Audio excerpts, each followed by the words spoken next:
Chapter 646. Chen Yu is Chen Guang in disguise, by Hua Ji likes Chen Yu. In order to get rid of his rival in love, he even disguised himself as a woman to seduce his rival in love. How resolute, how terrifying. Actually, big sister Shiriyue, Chen Guang isn't as innocent as he claims to be. He likes you. Maybe he feels inferior. Or maybe it's some other reason. Or maybe it's because he caused trouble for Zhuowei this time, making him tired of this kind of public relationship. So he made this choice in public. But in fact, the person he really cares about should be you. Otherwise, why would he pretend to be Chen Yu and act so well, to the point that even I, a woman, feel that Chen Yu is a perfect woman? After all, the real Chen Guang was a real man. To do this kind of thing, how much determination does he have to do it? On the other side, Jin Shiriyue finally posted on Weibo, "I admit that in the past, you were playing along with me. But it doesn't matter, now I'm starting to look at myself. In fact, I also lied to you. Maybe in your eyes, this feeling is fake, but to me it's real. I was addicted to this fake love, unable to extricate myself. I almost thought it was real. Now please let me say it again, seriously, sincerely, Chen Guang, I like you. It doesn't matter if the past is gone. I'm starting to pursue you again. You can like others, but you can't stop me from liking you."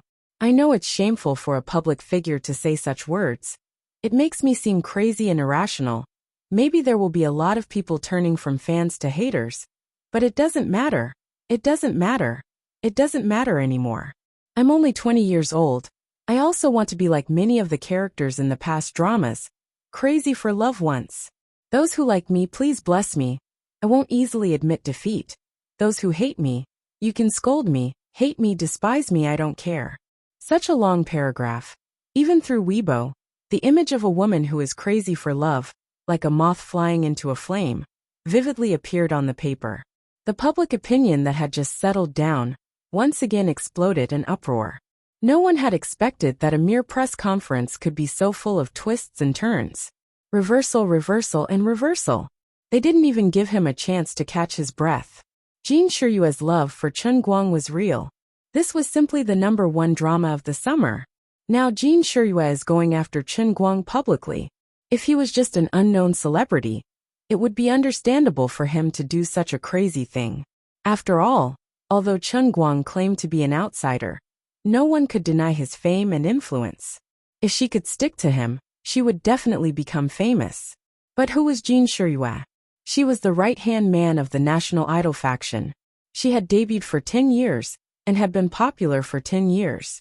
Although she was young, she was almost at the level of a heavenly queen, and her background was unfathomable. How could she do such a thing?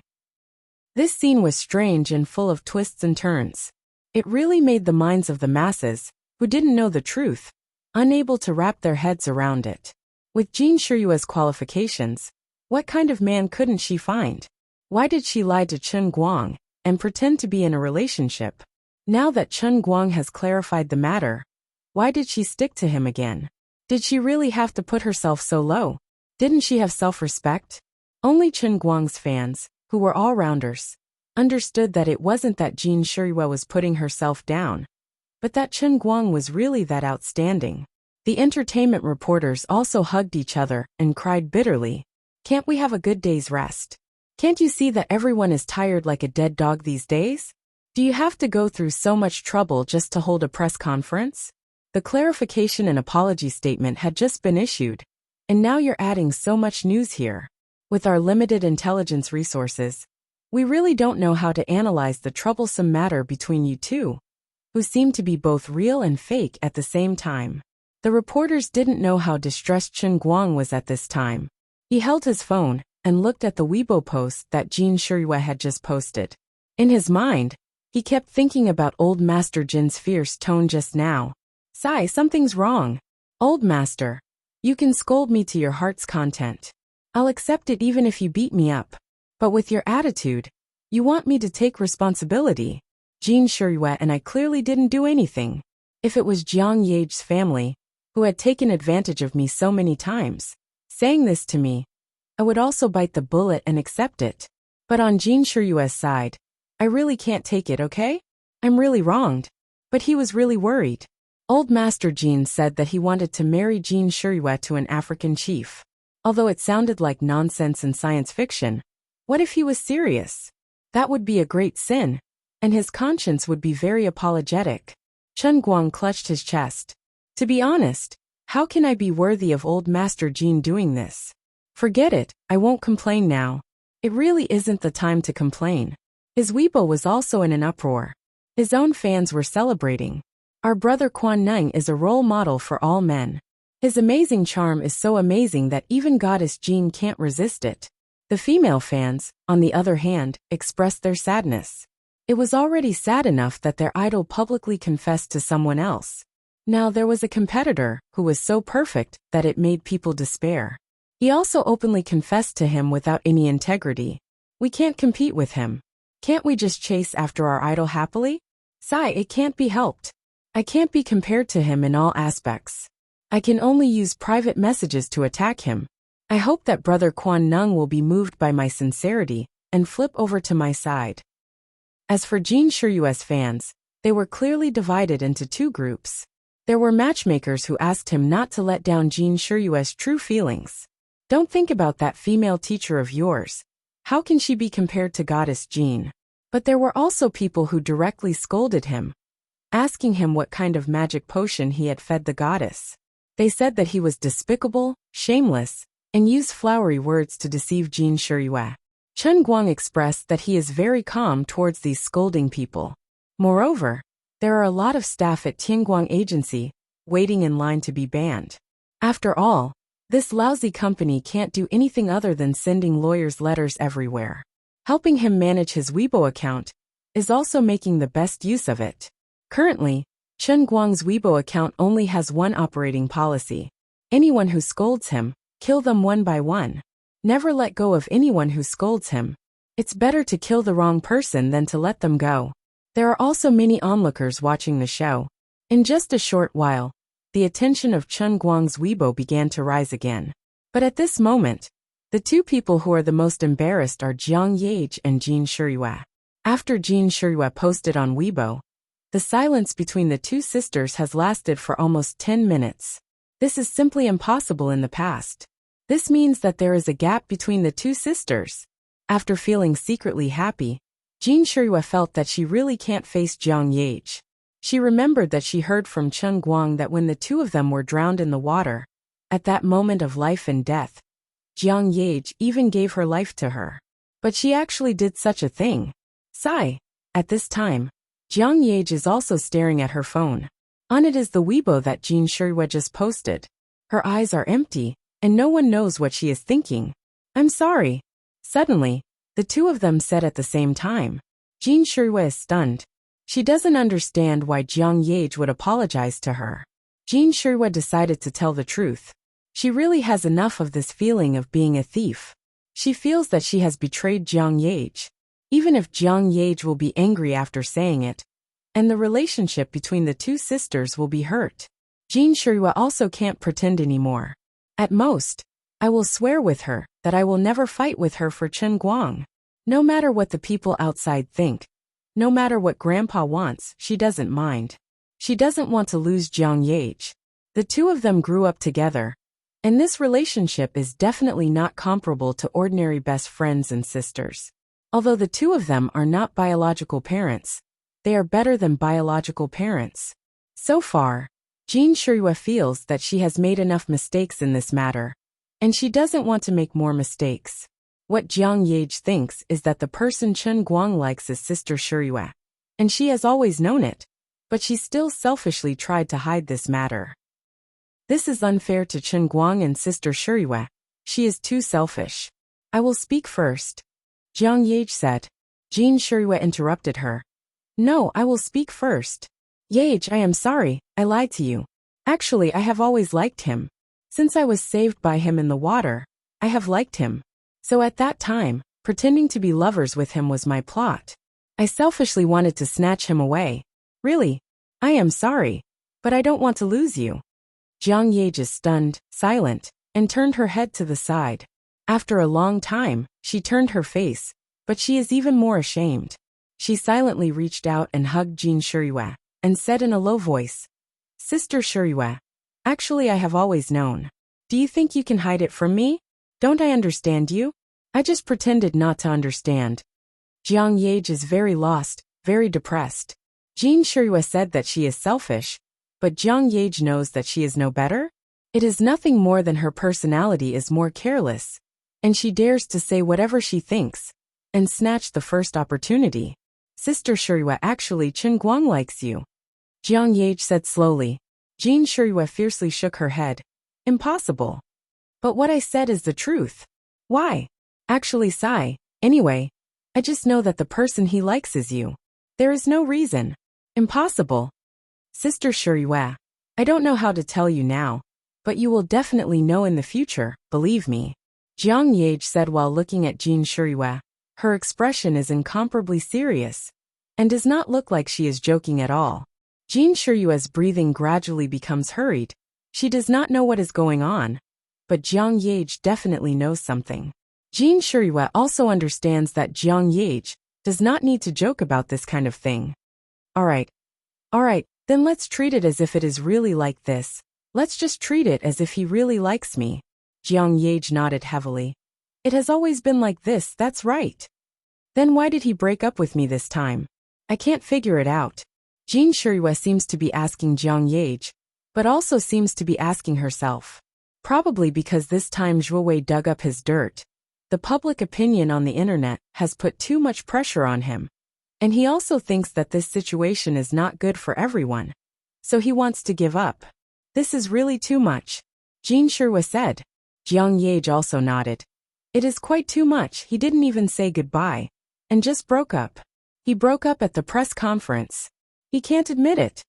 Solomon, in short, the person who feels the most sorry in this matter is still you.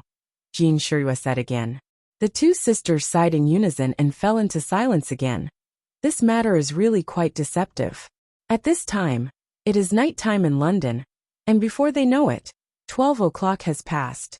The two of them have known each other since they were very young, and they have been living together ever since. They never thought that they would fall out like this because of a man, and the two of them have never been so silent with each other. Jiang Yage suddenly laughed with a pft. Jean Shirue wondered, Solomon, what's wrong? Nothing, I just think this matter is very funny. Jiang Yage patted her head.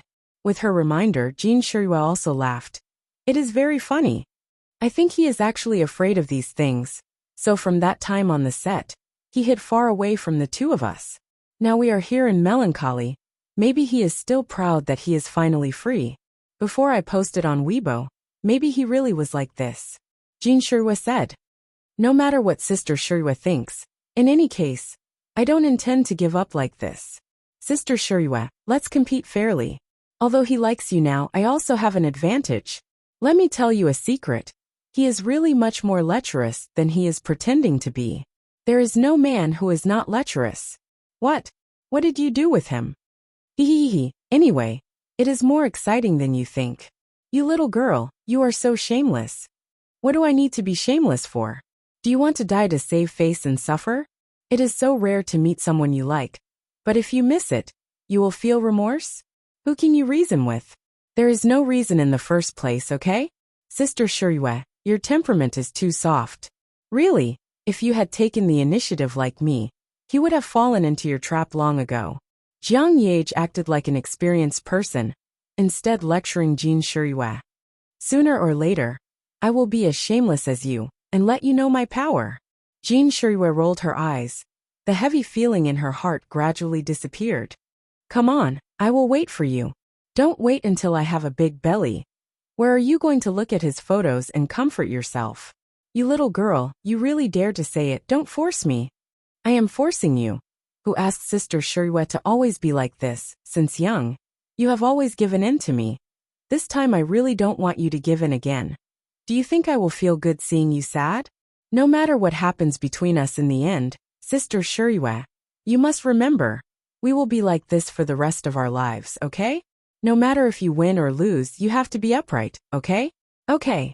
Oh right. I always feel that this fellow's relationship with that whatever beautiful teacher of his is not as simple as he said. We must first unite against the outside world. He is the most shameless one, fickle in love. As expected of Sister Shirue, you have already started planning. Of course. Do you think it will be enough to rush in like you used to? Chasing a man is the same as in the TV. You need to use tactics. Tactics? Let us drug him? Go to hell, think of something more reliable. Oh right. Aren't you going to act with him in Director Ding's Women? Yes, why? Jiang Yage asked curiously. There is a kissing scene in it, right? Jean Shirue recalled, although she was not the main creator of this movie, but as a cameo, she still read the script when she had nothing to do. Jiang Yage nodded. There is a kissing scene. I originally did not want to take this script. But didn't I take it because he wanted to act in it? Add a passionate scene. Jean Shirue said. Jiang Yage's eyes lit up. That's right, why didn't I think of it? Jean Shirue immediately started to change the script. Half an hour later, Jiang Yage felt that something was wrong. Hey, I'm the female lead, and he's playing my boyfriend in the movie. Why is his passionate scene with you, his first girlfriend who plays a minor role? Jean Shirue said proudly, think of it this way. The male lead first has a physical relationship with his first love, and then has so many things happen with you, the female lead. This can enrich the character's image very well. This kind of relationship will have more layers. Go to hell. Hey, you really sent it to Big Beard. The two girls laughed. The script was changed beyond recognition, but it was not important. Jean Shirue had not been like this for a long time, putting aside all the grudges and playing with Jiang Yage. No matter what, the feeling of not hiding something in the heart is really good. Jiang Yage also thought so. Chapter 647. Of course, there were also people who were not so happy at this moment. The news media could be shameless. When they saw that the situation wasn't right, they quickly apologized and admitted defeat. However, those who had followed the trend and stepped on Chen Guang's head were now in a difficult position. They couldn't keep their faces. For example, Zhang Tianming, the best actor, was filming on the set when his manager suddenly barged in from outside. Ka. The director looked helplessly at Zhang Tianming's manager, who had suddenly barged in. He wanted to scold her, but she was Superstar Media's manager, so he had to coax her.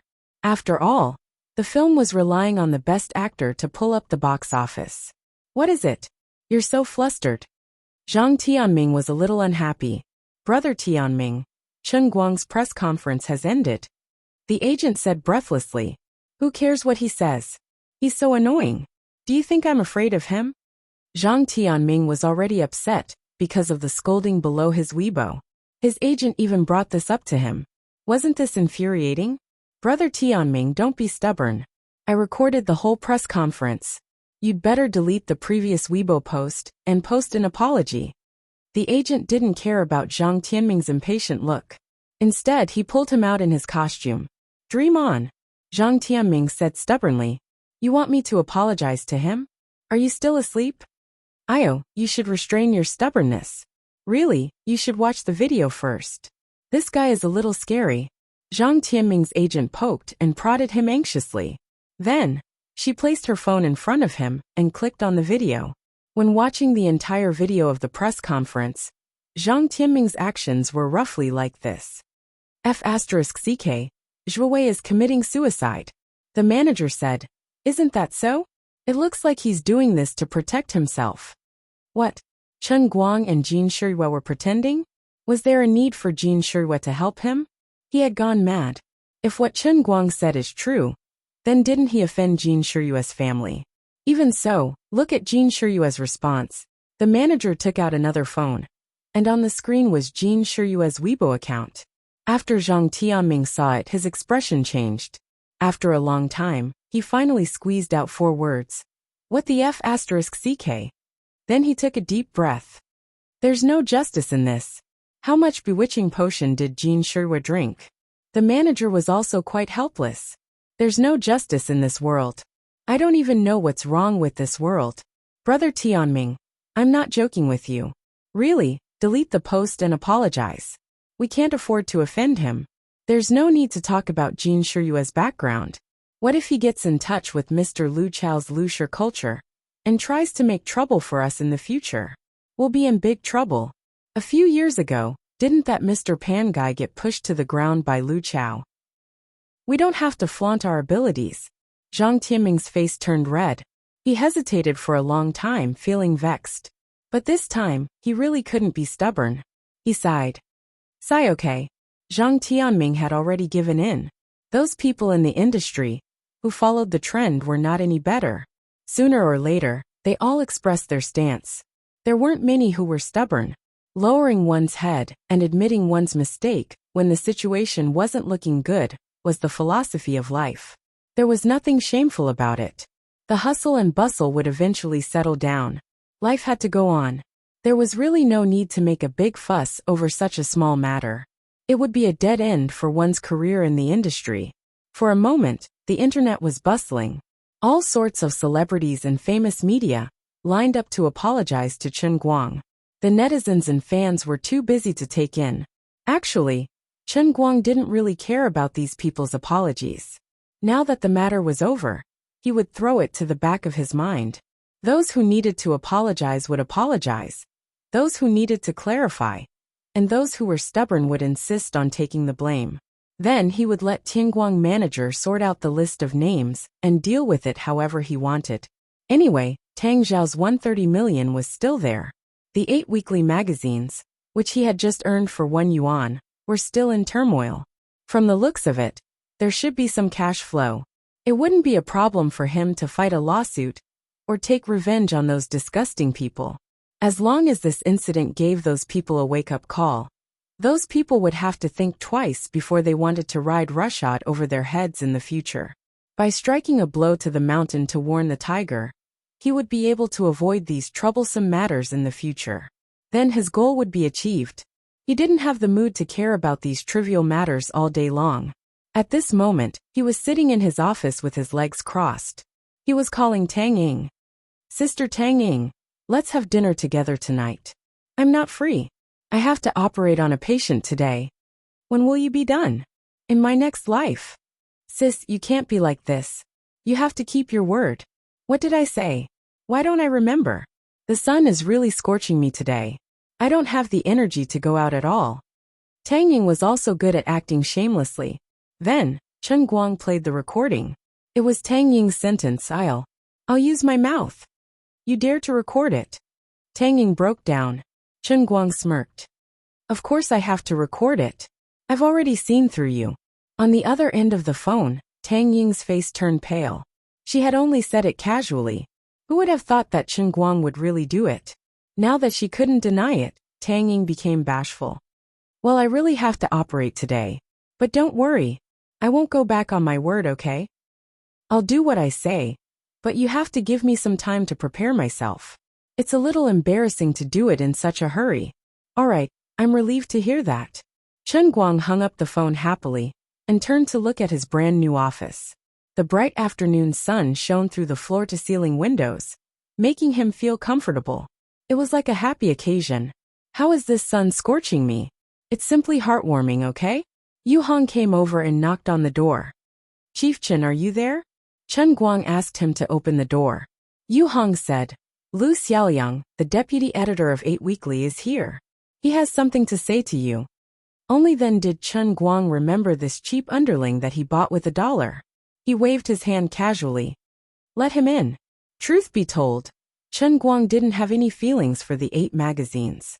According to his initial plan, he would just disband them. In any case, he had no intention of becoming the leader of the paparazzi, so there was no point in having the 8 magazines. Besides, in Chen Guang's opinion, since these employees of 8 Weekly chose to work with Zhuo Wei, they were not good people in their bones. It was useless to have them. Everyone's philosophy of life was different, and a melon that was twisted together would not be sweet. However, Yu Hong's suggestion could not be ignored. What he said was quite reasonable. Xiaolu, go in and have a good talk with Chief Chen. Chief Chen is quite easy to talk to. Tell me what you think. Yu Hong left and said to Lu Xiaoliang, who was waiting outside the door. Yu Hong was quite optimistic about Lu Xiaoliang. At such a young age, he could become the deputy editor of 8 Weekly and become Zhuo Wei's right-hand man, which showed that he was more or less a talent. Moreover, as a veteran in the workplace, unlike Chen Guang, who was fresh and refined, Yu Hong considered more about interests. Even if Chen Guang wanted to completely destroy 8 Weekly, Yu Hong planned to protect the company. At least the backbone should be kept. Even if it was just moving some of the core employees of 8 Weekly to the headquarters of Tianguang Agency, it was necessary to occupy a small office on the 15th floor as a subordinate department. The goal was nothing else. 8 Weekly had a lot of information about many big shots in and out of the entertainment circle. They were also quite valuable. They could be treated as a nuclear deterrent. In the future, they might be able to help Tianguang Agency clear a lot of unnecessary trouble in the future development. Before this, Yu Hong had mentioned this to Chen Guang. Now he was just waiting for Chen Guang to make a decision. Lu Xiaoyang hesitated outside for a long time. Finally, he mustered up the courage to enter the office. There was no hope on Zhuo Wei's side. Mr. Lu also clearly said that all the shares of 8 Weekly had been transferred to Chen Guang. In other words, this paparazzi magazine, which was once famous in the industry, had completely fallen into the hands of Chen Guang. The life and death of the entire company was in the hands of Chen Guang. Many of the former employees were still lying in the hospital, but everyone was already starting to worry about their own futures. It was obvious that the new boss hated the paparazzi to the core. Even if everyone helped him provide all kinds of evidence to make Zhuo Wei self-destruct, it didn't seem to be able to change his opinion. Everyone also understood that as employees of 8 Weekly, they weren't good people. At this time, the entire 8 Weekly was in a state of panic. The heavy responsibility of spying on the new boss fell on the shoulders of the deputy chief editor, Comrade Lu Xiaoyang. In fact, Lu Xiaoyang originally planned to leave 8 Weekly, leave the sad city of Wujing, and go to Yanjing to find a slightly kind-hearted media outlet. Then, he would settle down as an honest reporter and work hard for the rest of his life.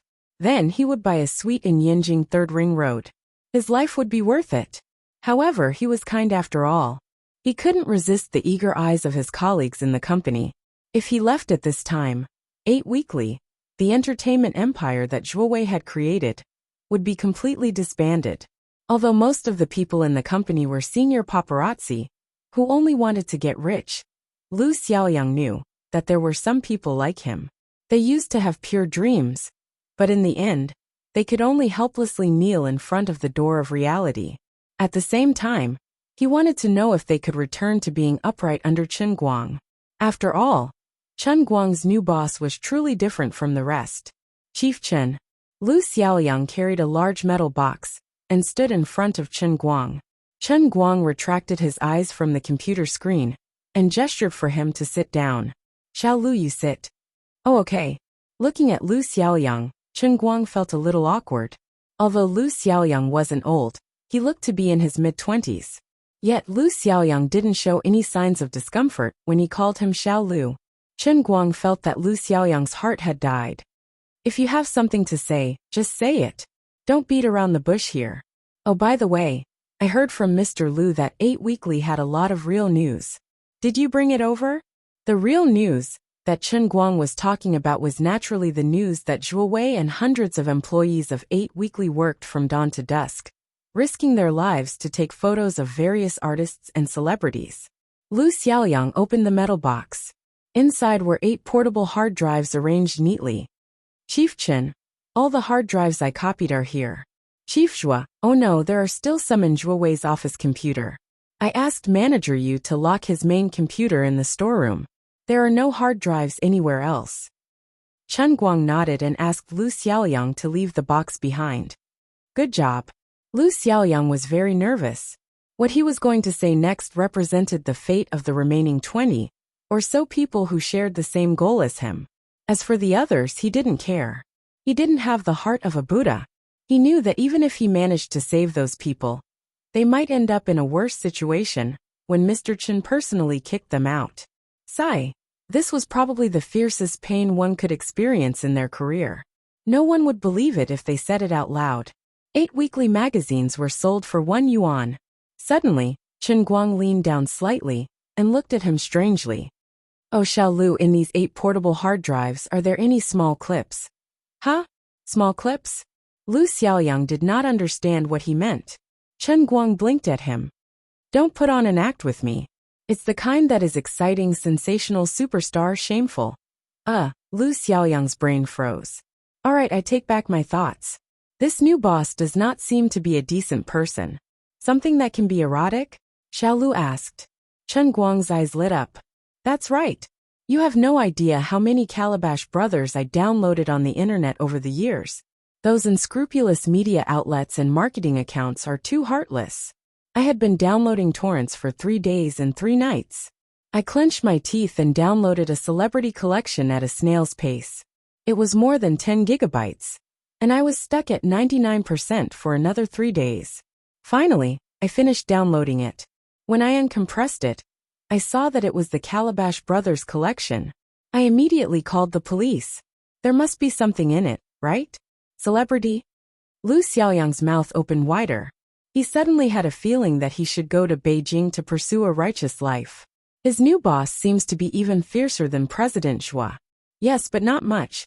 I haven't taken a good look at them myself. Chairman Zhua. Oh no, Zhua Wei has only mentioned them to me occasionally. Some of them are from A-list celebrities, and some are even from S-list celebrities. However, they are all his treasures, and he has never let me look at them. Chen Guang's eyes brighten up. Go and close the office door. When Lu Xiaoyang returned, Chen Guang pointed to the 8 hard drives and asked, which one? From my understanding of Zhua Wei, H drive. Lu Xiaoyang pointed at the 8th hard drive with the H label and said decisively. Chen Guang gave him a thumbs up. You know your stuff.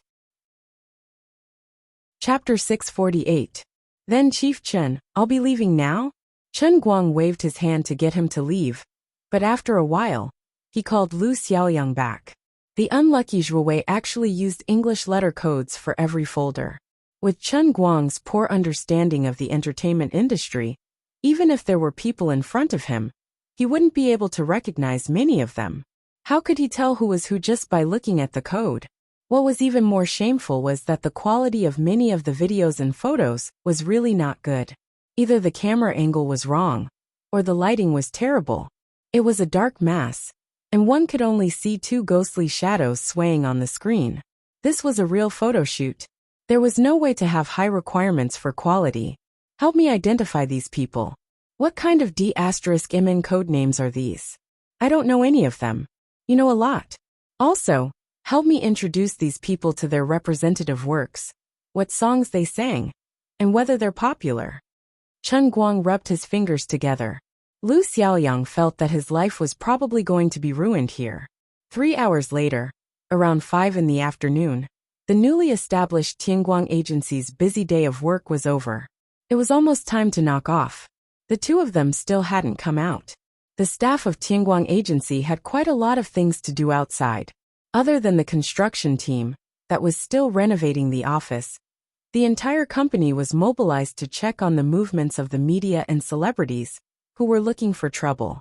If everyone agreed that the other party had admitted defeat, they would tick it. Then, they would summarize the article's title and general meaning, and print it out on a form.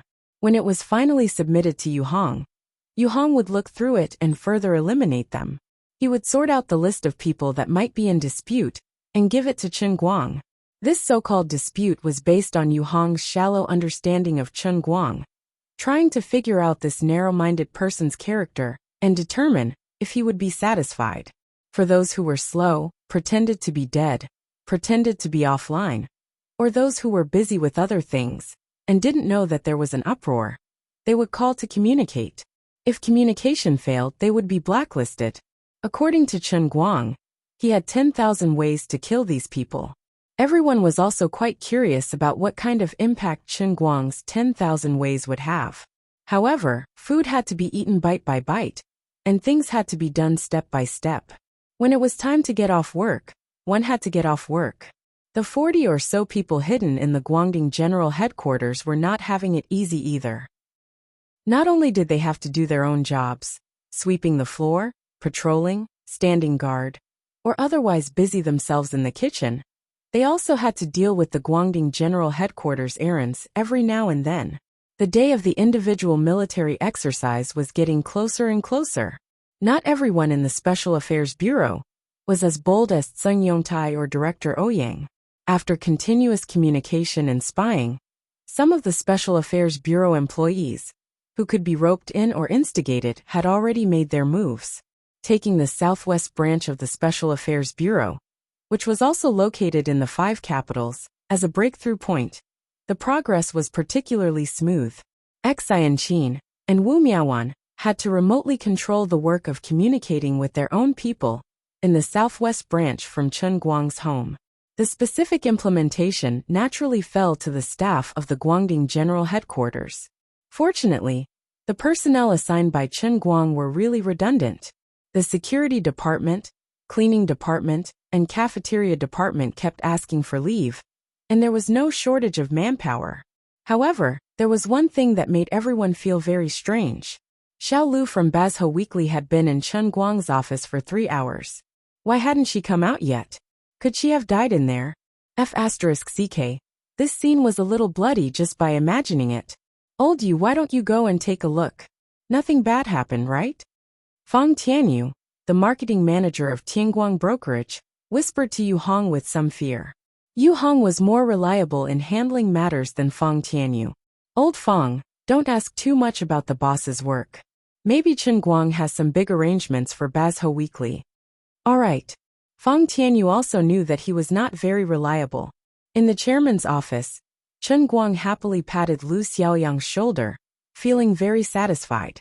Although most of the shots in this basket of videos and pictures were so bad that they could not be looked at directly, and there was no hope for them to get some points, the protagonists in them were awesome. Even if they could not see clearly, just thinking about the identity of the protagonists could make people feel proud. That's right, from now on, I will be one of the best veterans in the country. Of course, there were a few dozen videos that were very clear. But for these high-quality videos, Chen Guang only glanced at the beginning and then deleted them. Then he changed the folder's name. As a boss, he should have a sense of superiority.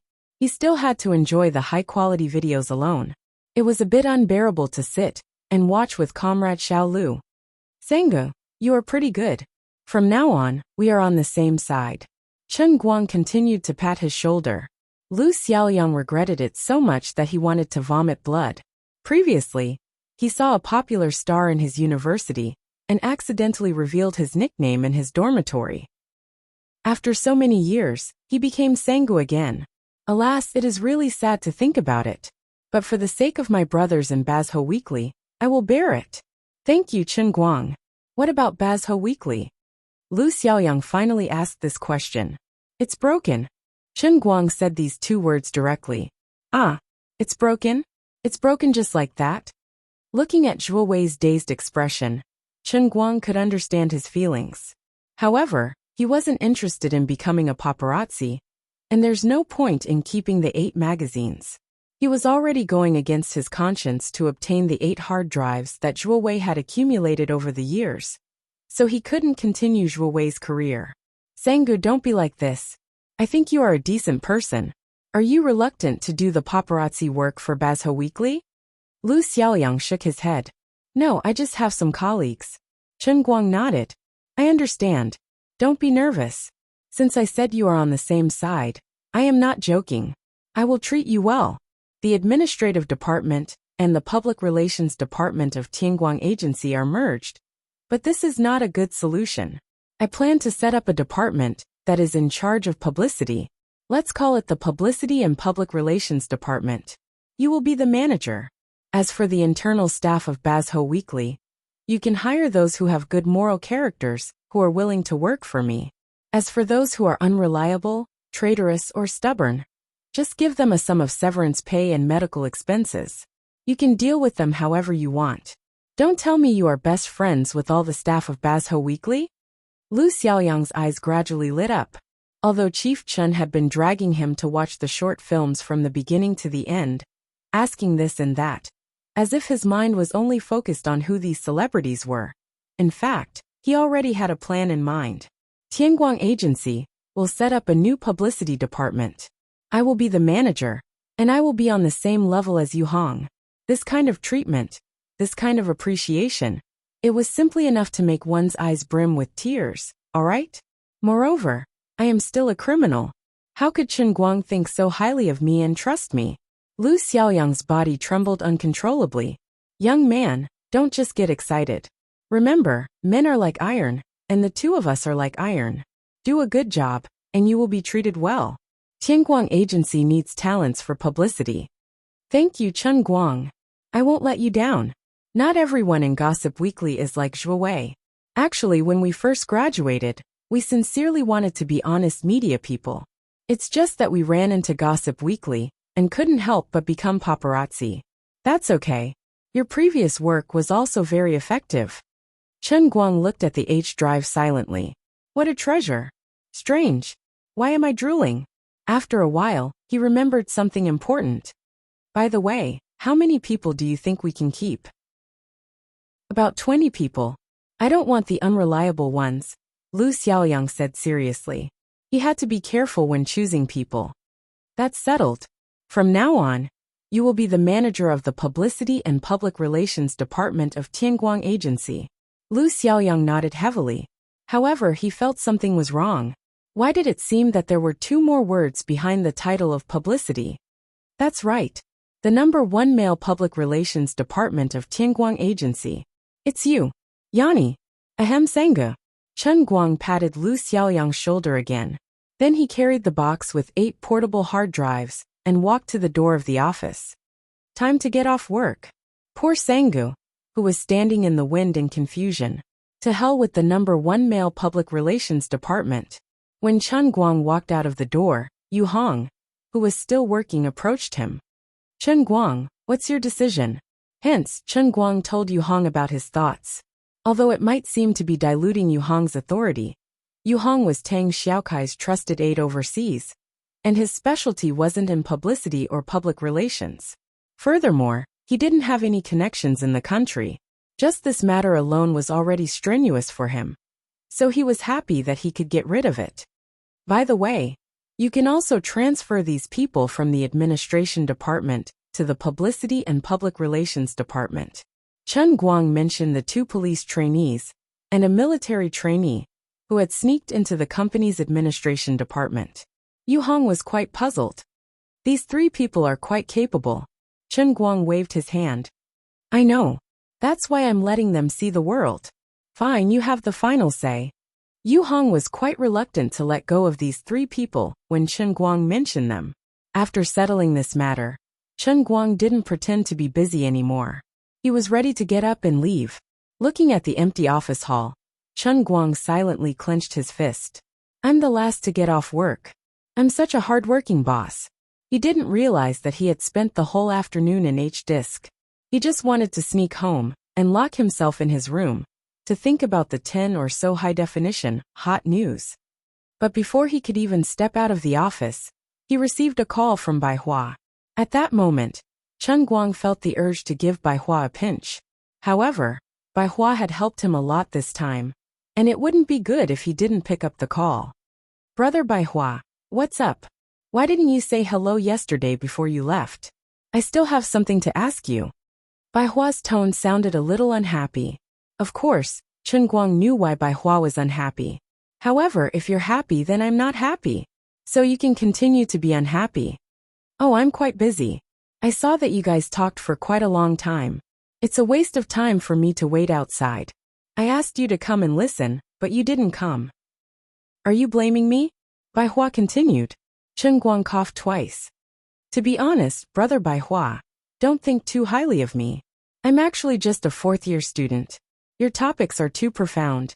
Come on, aren't you President Chen with a net worth of over 100 million now? Don't play dumb with me. You're just avoiding me. Bai Hua said again. Chen Guang had goosebumps all over his body. What the hell? Can't we have a proper conversation? Who the hell wants to avoid you? We're not acting out a melodramatic love drama, okay? I have to go back to Beijing tonight. Oh, that's good. Have a safe trip. Be careful. But I still haven't seen Chinyu. Brother Bai Hua, there are plenty of fish in the sea. Why do you have to chase after someone who has no interest in you? I said I won't give up so easily. Of course, I understand what you said before. I shouldn't be so overbearing. But it's okay, I can wait. Chen Guang wanted to stab himself with a knife. Come to think of it, what did I say to you before? If I remember correctly, I've been telling you to give up. Why are you becoming more and more stubborn? Your brain circuit is different from mine. Forget it. I won't pester Chinyu this time. But there's one more thing. It's best if we talk face to face. About Shiryu, shouldn't you give me an explanation? Chen Guang rolled his eyes. What explanation do I need to give you? I'm not letting down the heavens, I'm not letting down the earth, I'm not letting down my conscience. All right, this matter was quite hurtful to Bai Hua. He was also a pitiful person. It was all a sin. But aren't you going back to Beijing today? It's not convenient right now. If there's anything, let's talk about it in a few days. Chen Guang used a delaying tactic. Bai Hua used a decisive move. I'm downstairs at your company. You can see me when you go downstairs. I've ordered a meal next to your company. Let's talk while we eat. This time, Chen Guang couldn't escape. He braced himself and sat down with Bai Hua in the restaurant. I just found out that you and Shiryu were faking it. Bai Hua's words were filled with melancholy. Chen Guang rubbed his brows in distress. It's like this. It was a special situation at that time, so I didn't think too much about it. Later on, I regretted it. I felt that Jean Shiryu had sacrificed too much. I wanted to clarify it, but it was too late. I thought that since she's a public figure and a celebrity, it wouldn't be good for her if I treated this matter like a child's play. So, I wanted to drag it out so that people would slowly forget about it. But this time, Zhuowei gave me a wake-up call. It's not good for everyone to drag it out. So I took the initiative to reveal it this morning. But you didn't expect her to refute it, did you? You didn't expect her to confess to you in public, did you? Bai Hua wasn't in a hurry to pick up his chopsticks. Instead, he looked at Chen Guang with a burning gaze, trying to see through his heart. Chen Guang felt a headache coming on. I didn't expect it. He felt that it was all old Master Jin's fault. Old Master Jin must have forced him to do this. Bai Hua slowly poured half a glass of red wine for the two of them before he said, You're surprised because you don't know Shiryu well enough. Don't be unconvinced. No matter what the two of you talked about it, I'm 100% sure that Shiryu really likes you the moment she announced it on Weibo. Otherwise, do you think she would have pretended to write those things on Weibo? Even I feel sick for her, okay? You have to know that she has known these things since she was very young. When she was 5 or 6 years old, she wouldn't let me hold her hand. If she didn't care about you, she would never have said those things, let alone kissed you in public at the concert. She's more stubborn than you think. And more principled. Before he met Chinyu, Bai Hua had liked Jean Shiryu for many years. So, he could see these things more clearly than Chen Guang. Chapter 649. Chen Guang was speechless. Although he didn't want to admit that what Bai Hua said was true, the more he thought about it, the more he felt it made sense. If he remembered correctly, when he kissed Jean Shiryu before the concert, not only did she not feel any discomfort, but she even hugged him back to make them stick closer together. She even took the initiative to stick her tongue out. If she didn't have feelings for him, then there must be something wrong with her brain. Chen Guang slapped his forehead. He was really stupid. He didn't think so much at that time. But at that time, Chen Guang didn't have any acting skills, and he didn't know much about the human body's micro-expressions and reactions. Plus, he thought that Jean Shiryu was being pushed by Jiang Yage, so he didn't think too much about it. Now that Bai Hua mentioned it, the meaning of it resurfaced in his mind. It was really scary. Then the problem was Jiang Yage really liked him. This was something that couldn't be hidden. The two of them had already done it at Yanjing's Inua Club. Then would Jiang Yage and Jean Shiryu fight because of him? Wouldn't this be a bit too melodramatic? Then he quietly opened his Weibo and looked at Jiang Yage's latest post. Sisters of one heart, their sharpness can cut through metal. He spat out the red wine that he had just drunk. It would have been better if the two of them had actually fought. This was even more melodramatic than a fight. The fans of Jiang Yage's Weibo said that as Jean Shiryu's best friend, she was expressing her support for Jean Shiryu's pursuit of Chen Guang. Only Chen Guang, the only person involved, understood Jiang Yage's words. The meaning was extremely rich, and the implied meaning was extremely scary. Old man, what did I do? Pfft, this wasn't the time to think about this. Chen Guang coughed a few times before saying, Okay, maybe you're right, brother Bai Hua. I didn't think it through and didn't truly understand Jin Shiyue's feelings. No matter what you say, I will still say the same thing. If you dare to let Shiyue down, if you dare to make her sad as her brother, I will be the first to not agree. Although I don't know what's going on between you and that female counselor of yours. Believe me, you won't be able to find a better woman than Shiyue in this world. It seemed that Bai Hua had come looking for Chen Guang today to give him a warning about this matter. Chen Guang nodded repeatedly. After all, he was in the wrong. Except for Chen Yu. Bai Hua added, "Go to hell." Big brother Bai Hua, can we stop talking about Chen Yu? Chen Guang's temples were swollen and painful. I'm talking to you about Shiyue. What are you thinking? Bai Hua didn't realize how much trouble his words had caused for Chen Guang. Chen Guang thought for a moment. He really didn't want to give Bai Hua any reason to talk. Even though he didn't have any ideas, and even though Jiang Yage's words sisters are of one mind, their sharpness can cut through gold, he still decided to lie. Don't worry, I understand. Bai Hua drank another mouthful of wine. It's good that you understand. Compared to me, you're really lucky. You have to cherish your own happiness. Okay, thank you for your concern, big brother Bai Hua. Bai Hua poured himself another glass and said, "Sigh." Then he drank it all in one gulp. Chen Guang had a feeling that this guy was planning to get himself drunk. About 20 minutes later, Chen Guang realized that he wasn't mistaken. There were several bottles of wine on the table. Did Bai Hua come to get him drunk? Sigh, thinking about it, he was really bitter. The person he had liked since he was young had already fallen in love with him. When he finally fell in love with another girl, it was still him. Now that he thought about it, even a simple request like meeting her had become an extravagant hope. There was nothing more tragic than this. I'm toxic. Big brother Bai Hua is really miserable. So what if you're a proud son of heaven? So what if you're the vice president of Tianjing Energy? So what if you're the apple of the eye of many elders? No matter how good your innate qualities are, you can't overcome life's ups and downs. Chen Guang was going to drive, so he didn't dare to drink anymore after drinking half a glass. Big brother Bai Hua, don't drink too much. It'll be embarrassing if you get airsick. That's not even close. How can I get drunk? Bai Hua waved his hand and gulped down another large mouthful of wine. In fact, his alcohol tolerance wasn't that good. It was just a way of venting his emotions. He put down the glass and looked at Chen Guang with red eyes and face.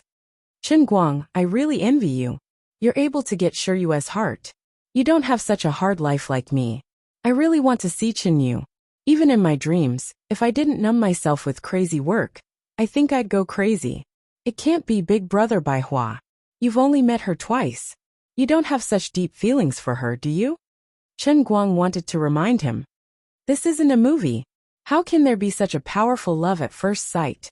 Bai Hua shook his head. No, I can't explain it to you. Before this, I really didn't believe in love at first sight. But some things are really unbelievable. Forget it. Someone as lucky as you won't understand.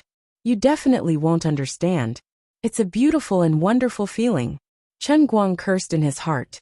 How can I not understand? How can I not understand? You fell for Liuli's trick in the old man's heavenly holy grail, okay? Can you not make it sound so high and mighty? Didn't Wu Tong also fall for it? How come the after effects weren't as serious as yours? Liuli's voice sounded in his mind. Of course it's different. Wu Tong is a woman after all. She's much more reserved when it comes to these things. When she realized that something was wrong, all she could think of was to figure out what was going on, and then restrain the emotional after effects. In the end, she failed and fell head over heels in love with you. But this man doesn't even think about restraining himself. His mind is filled with all sorts of fantasies. Not only does he not restrain himself, but he also takes the initiative to deepen his memories. Isn't that just courting death? Chen Guang suddenly understood.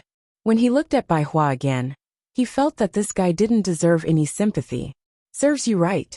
Who told you to have a head full of shameful thoughts? Bai Hua patted Chen Guang's shoulder again.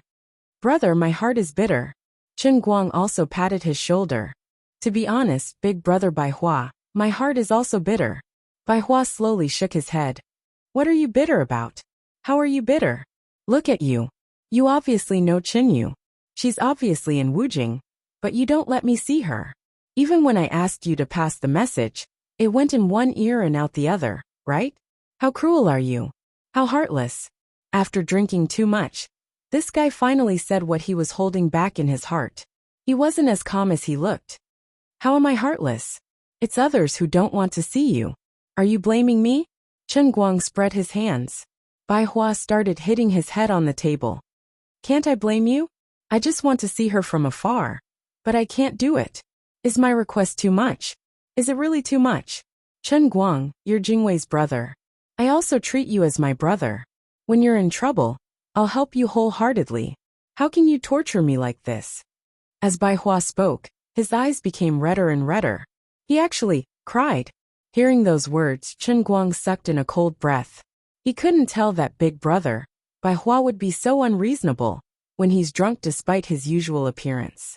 Usually, the more serious a person is, the more they collapse when they're drunk.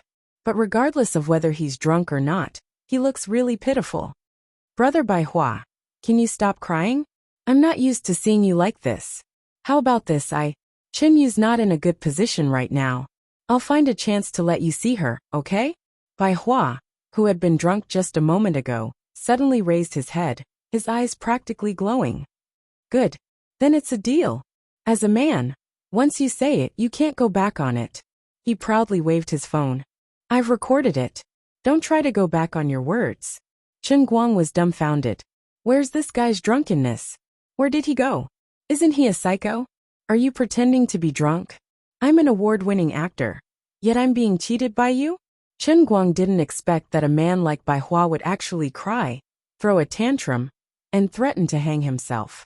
He was caught off guard and accidentally fell into Bai Hua's trap. Then that's it. Since I'm full, it's time for me to return to Beijing. Bai Hua said as he stood up, packed his clothes, and wiped his face. The redness from the alcohol disappeared in a blink of an eye. This bastard really used a woman's blush when he lowered his face. Now it's gone. Is this how Bai Hua, the proud son of heaven of Yanjing, uses his intelligence and wisdom? Chen Guang sighed in admiration. Bai Hua was actually shameless to this extent. Serves him right for falling into his trap. Who would have thought of such a big contrast? After Bai Hua walked out of the restaurant, he silently took out his phone and sent a message to Lin Jingwei. Thank you, Jingwei. You said that this trick was really useful. Chen Guang is really soft-hearted. In fact, the play that Bai Hua put on today was all Lin Jingwei's trick. He was the one who taught Bai Hua to deliberately trick Chen Guang. This represented the anger of the 3 grandsons in the dormitory. Everyone was extremely envious and jealous of him for getting Jin Shiyue's love. He was also taking revenge for Sun Xiaoxuan, who was overseas and didn't know what was going on. You're too shameless. Sun Xiaoxuan is sincere to you, but let's not talk about Miss Wen. After all, we've known each other for so long. Yet you still dared to take the initiative to confess to Teacher Zhua? And then Jin Shiyue confessed to you? How can we be happy friends like this? If I don't let you have a taste of my power, you won't know how many eyes I have. Going downstairs alone, Chen Guang felt a little melancholy. Originally, he was just making a promise. Seeing that Bai Hua was drunk, he wanted to coax him to behave. In the end, this guy was pretending to be drunk and even recorded it. I can't even deny it. Why does this trick seem so familiar? That's right, I used it to deal with Tang Ying. But now it's being used on me. Thinking of Tang Ying, he felt a little unwilling. They had originally agreed on a bet, but she said she was going to have surgery today. No matter what, he couldn't disturb her. Alright, he tightened the suitcase in his hand. Fortunately, the old man still had an H-drive.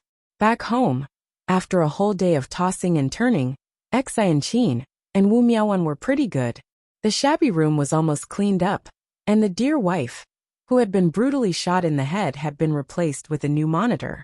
Other than the 2 deputy directors finally reporting to him about the Guangdong General Administration, everything was so beautiful. Chen Guang originally thought that the director position was just a useless position. The elders were just giving him a golden opportunity because of his friendship with Wenwen and Jin Shiyue. He was just a decoration in this broken police station, playing the role of a mascot. If they really let him handle government affairs like an official, Wouldn't that make things difficult for them? Don't think too highly of me. I'm just a university student who hasn't even graduated, okay? Director, this is the list of people we met today. This is the conversation record, please take a look. Don't be fooled by the fact that these two Lolitas were usually noisy. They were actually both senior sisters in the sect, and they were equally methodical in their work. Today, apart from properly coordinating the personnel dispatched from the general administration, the two had already sorted out the day's work memo and placed it in front of Chen Guang. Chen Guang looked at the thick stack of paper. Can I not look at it? I believe in both of your abilities. For such a small matter, there's no need for me to personally attend to it, right? Enchanting tidied up her collar. Director, instigating defection is no small matter. If there's any mistake, it might lead to a chain of leaks. You have to make the decision. No, really, I believe in both of your abilities. You can handle it yourselves. Chen Guang decisively decided to slack off. Are you going to look at it or not? Wu Miaowan placed her hand on Chen Guang's brand new monitor. Her knuckles were white, and it was obvious that she was accumulating strength. Chen Guang hesitated for 3 seconds. Look. At least you know what's good for you. You should have cooperated earlier. Enchanting silently put down the dagger on his neck. As the director of the general administration of Guangding, and having two such capable subordinates, he was really living in an abyss of suffering. As he flipped through the notebook bitterly, Chen Guang thought to himself that when the old man mastered the painting scroll, he would definitely strip off the pants of these two traitors, hang them up, and give them a spanking. These things were even more painful to read than the script. The entire process was boring to the extreme, from the slow probing of each other to the slow open discussion. Around 2 or 3 o'clock in the morning, Chen Guang finally finished reading the notebook and tossed it aside. All passed. No problem at all. In fact, he was just making a blind judgment. Since the higher-ups thought that they could test the candidates, they were basically right from the start. The staff of the general administration of Guangding were only given the final task of contacting them. And why is there no movement? I'm working so hard, why aren't they praising me? Chen Guang turned around and saw two people sitting on the sofa in the middle of the night with flushed faces. They placed the laptop on the coffee table, and their eyes were glued to the screen. Next to the laptop was the box that Chen Guang had brought back. However, the password lock had already been unlocked by some unknown means. It was wide open, and it was obvious that a hard drive was missing from it. Chen Guang tiptoed closer to it, and realized that it was his precious H drive that was missing. What are you two looking at? Chen Guang shouted in a low voice. Enchanting and Wu Miaowan, who were glued to the screen, screamed at the same time. Enchanting scrambled to cover the monitor, while Wu Miaowan frantically tried to pull out the portable hard drive. Seeing that the situation was not good, Chen Guang quickly stopped Wu Miaowan's hand. Don't pull it out directly. There's important information about my company in there. If I break it, it'll be over. Pfft! Your company is so low class? It's just a small piece. What important information? Aren't you ashamed? Enchanting retorted, her face full of disdain. Chapter 650. Chen Guang pushed the two of them aside, and realized that they had clicked on the dozen or so high-quality movies that he had put together. What a cunning pair of eyes. Why are you still watching it when you know it's a small movie? We're watching you. After expending a lot of effort, Chen Guang finally managed to snatch his treasures back before glaring at the two of them. It's hard to guard against a thief in the house. I've already said that it's important information, so I really have no idea how you guys managed to pry it open. Wu Miaowan pointed at Enchanting. My dear, she's very good at picking locks. She's very familiar with these mechanisms. Little Miaowan, you betrayed me. Enchanting screamed. The two of them almost got into a fight again, but their attention quickly shifted to Chen Guang, because he was packing up his computer and hard drive, planning to sneak back to his room. Breaking free from Wu Miaowan, Enchanting ran behind Chen Guang and asked sneakily, What are you doing, Chief? Chen Guang clenched his teeth and turned around. The old man wants to carefully check the integrity of the company's important assets. Wu Miaowan rolled her eyes, looking as if she had seen through him. I'm afraid the director wants to watch something inappropriate while doing something shameful on his own. Enchanting nodded. That's right. That must be it. And it's done in front of two cute little girls. How shameful. Scum. Scum. Disgrace to the light department. The two of them echoed each other. Chen Guang wanted to strangle them to death. Of course, if you're willing to talk to me about the dancing scroll, I don't mind offering to accompany you. Enchanting finally showed her true colors. What? Dancing scroll? Wu Miaowan's eyes widened. She approached Chen Guang and grabbed his shoulder. My dear brother, I'm petite and skilled. Do you need a paid special service? You too, play the victory card. Chen Guang slammed the door shut and roared from inside. Chief, second order. The two of you go to sleep. Miser. That's right. I've never seen such a stingy bureau chief. Chen Guang pressed his back against the door and ignored the two of them. There was no movement outside. Perhaps they had really gone to sleep, but after waiting for a few minutes, there were murmurs coming from outside again. Wu Miaowan said, Sweetheart, won't he be angry if we covet the painting scroll like this?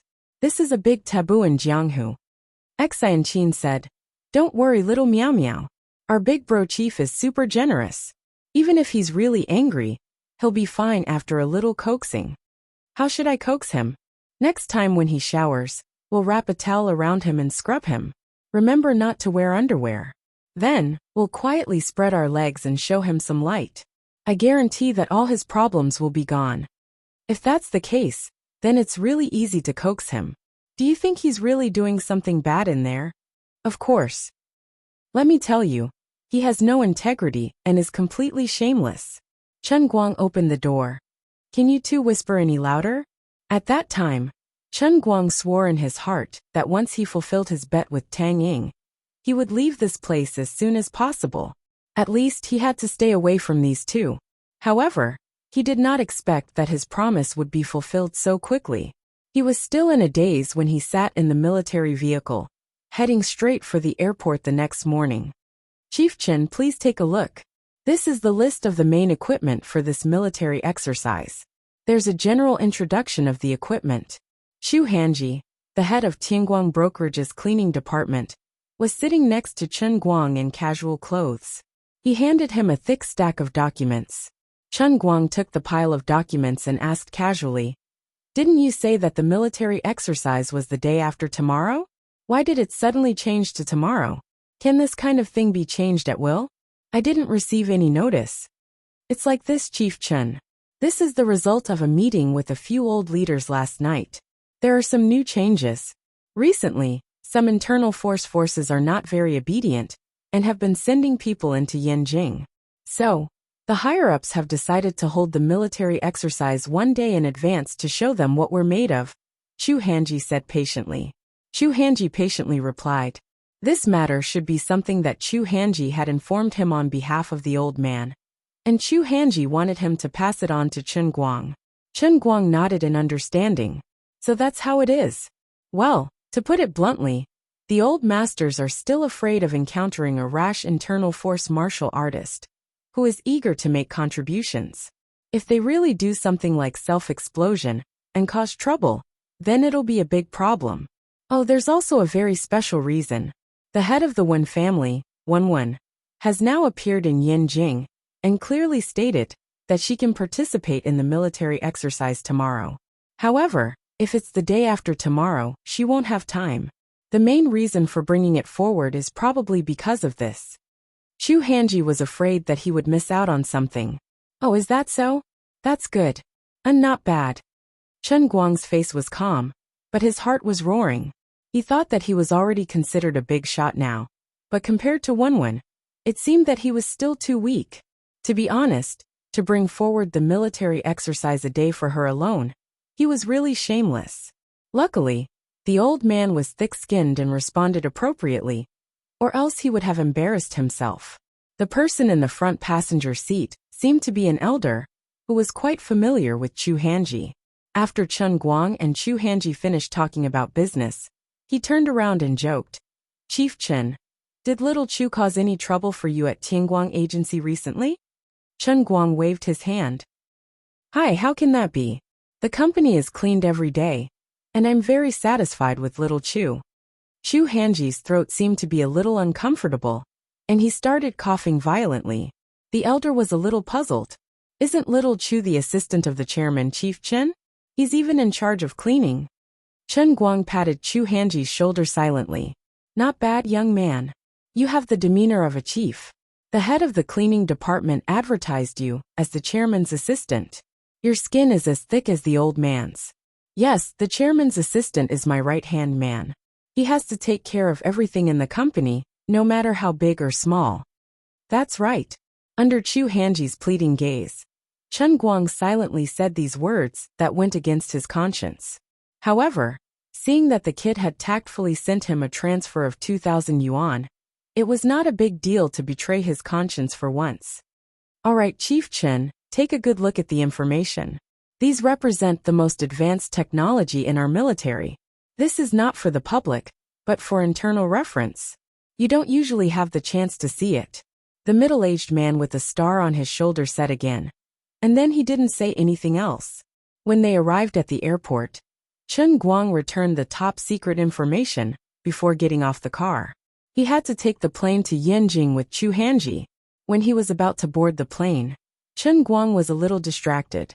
To be honest, he wasn't a military fan, and he never cared much about the military.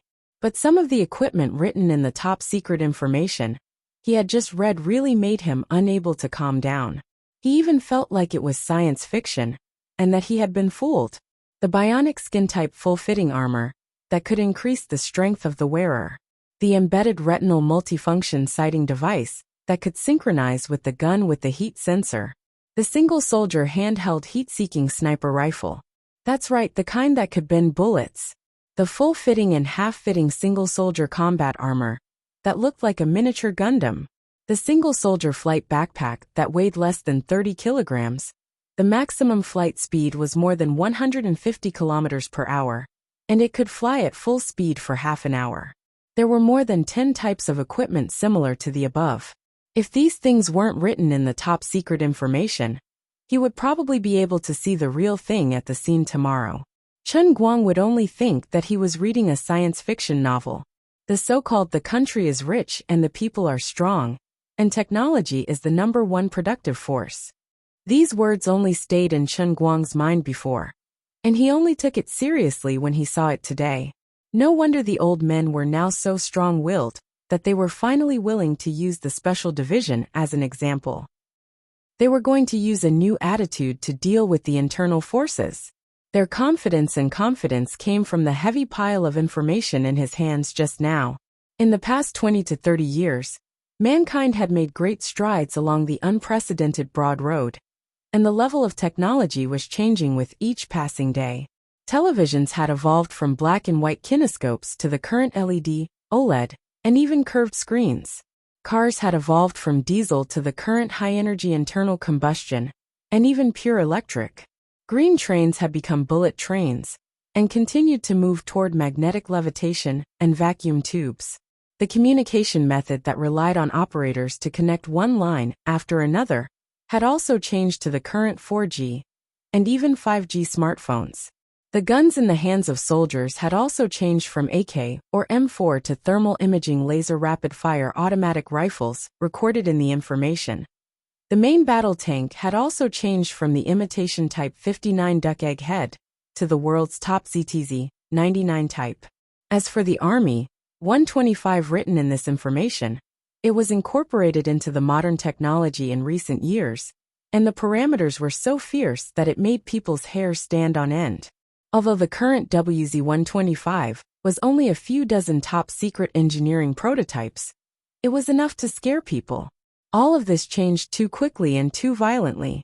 The individual weapons recorded in the information also represented the pinnacle of modern technology. Although it might not be able to be equipped on a large scale within a decade or two due to various reasons, it was more than enough to deal with the internal force martial artists. Chen Guang could imagine the expressions of the arrogant internal force martial artists during the individual military exercise. He was more and more confident in what he was going to do. These are all my backers. The more powerful my backer is, the stronger my backbone will be. Who asked you to be cocky? Who asked you to be arrogant? Who asked you to treat people's lives as grass? And who asked you to feel pain? He was a victim himself. He didn't have any feelings for the internal force martial artists, and he didn't think that they needed his sympathy. Sooner or later, they would have to pay for what they did. Anyway, the people who were close to him in the internal force martial artist circle were his own people. As for the others, they were all enemies. Thinking of the military exercise tomorrow, his heart gradually began to look forward to it. Mr. Chun, get on the plane. Chu Hanji reminded him, when he saw that Chun Guang was distracted. Chun Guang nodded. Sigh. Everything is good except for one thing. I guess I'll have to go back on my word when I get back. Chu Hanji didn't understand. Mr. Chun, what are you talking about? Chun Guang patted Chu Hanji's shoulder like an old man. Young man, you're still young. You don't understand the affairs of the elderly. That's right. Chun Guang was still thinking about the bet with Tang Ying. She went back on her word last night and didn't honor it. Today, when he went to Beijing, he would first participate in the military exercise, and then he would have to attend the Big Beard's movie signing ceremony. It would be at least a few days before he returned to Beijing, and school would have started by then. By that time, with Tang Ying's old amnesia, she would probably not recognize him anymore. With this incomparably melancholy in mind, Chun Guang and Chu Hanji went straight to the first-class cabin of the airline. As soon as the two sat down, Chun Guang felt a little strange. The person sitting next to him was a little sneaky. She was wearing a wide-brimmed hat, and ever since he sat down, she had been covering her face tightly with the brim of the hat. She then curled up in the chair with her face facing the plane's glass window, as if she had sprained her neck. Chun Guang unscrupulously sized up this woman. 10 seconds later he grinned. Yo, sistering, what a coincidence. Tang Ying turned her head and put on a smile that was uglier than crying. This is really too much of a coincidence. Chu Hanji, who was sitting next to Chun Guang, also popped his head out. Ah, Mr. Tang, why are you here too? Tang Ying remembered this Tianguang agency's cleaning chief. Chief Chu, what are you two doing in Beijing? Chu Hanji was speechless for a moment. Only then did he remember that he was carrying out a top-secret mission. Chun Guang coughed lightly. To help your brother earn money. Now that the company is so big, I can't just dawdle around like before. I have to take the initiative. Aren't we going to sign a movie contract in a few days? I'll go to Beijing first to see if there are any other jobs I can take on. It's not easy for us. It's such a big company, and I'm the CEO and the only signed artist. Why don't you make your debut too, sistering? I think you have a lot of potential. Tang Ying rolled her eyes. Potential my ass. I'm someone who wants to win the Nobel Prize in medicine. Speaking of which, you're bringing a cleaning chief with you when you go out for business? You have such a unique taste. Chu Hanji hurriedly patted his chest and said, Mr. Tang, I'm definitely not going on a public holiday with Mr. Chun. Although our cleaning department doesn't have much say, we have a heavy responsibility. All the cleaning work in the company is our responsibility. As the chief, I have to personally take care of Mr. Chen's personal hygiene. I'm duty-bound.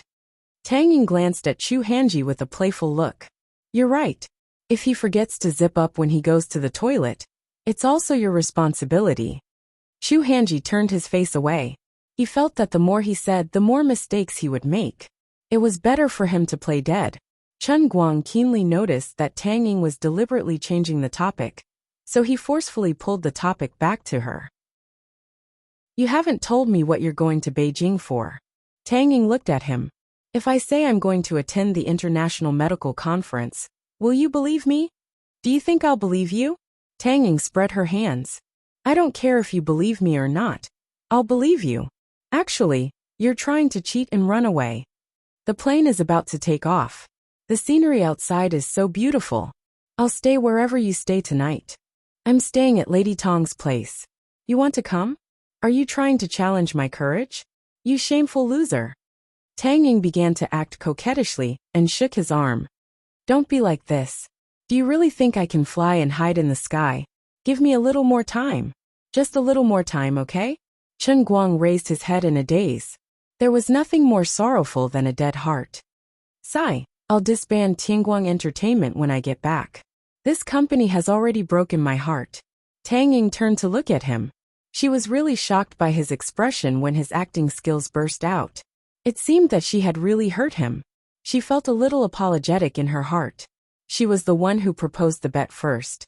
And now she really wanted to run away quietly, and bumped into him.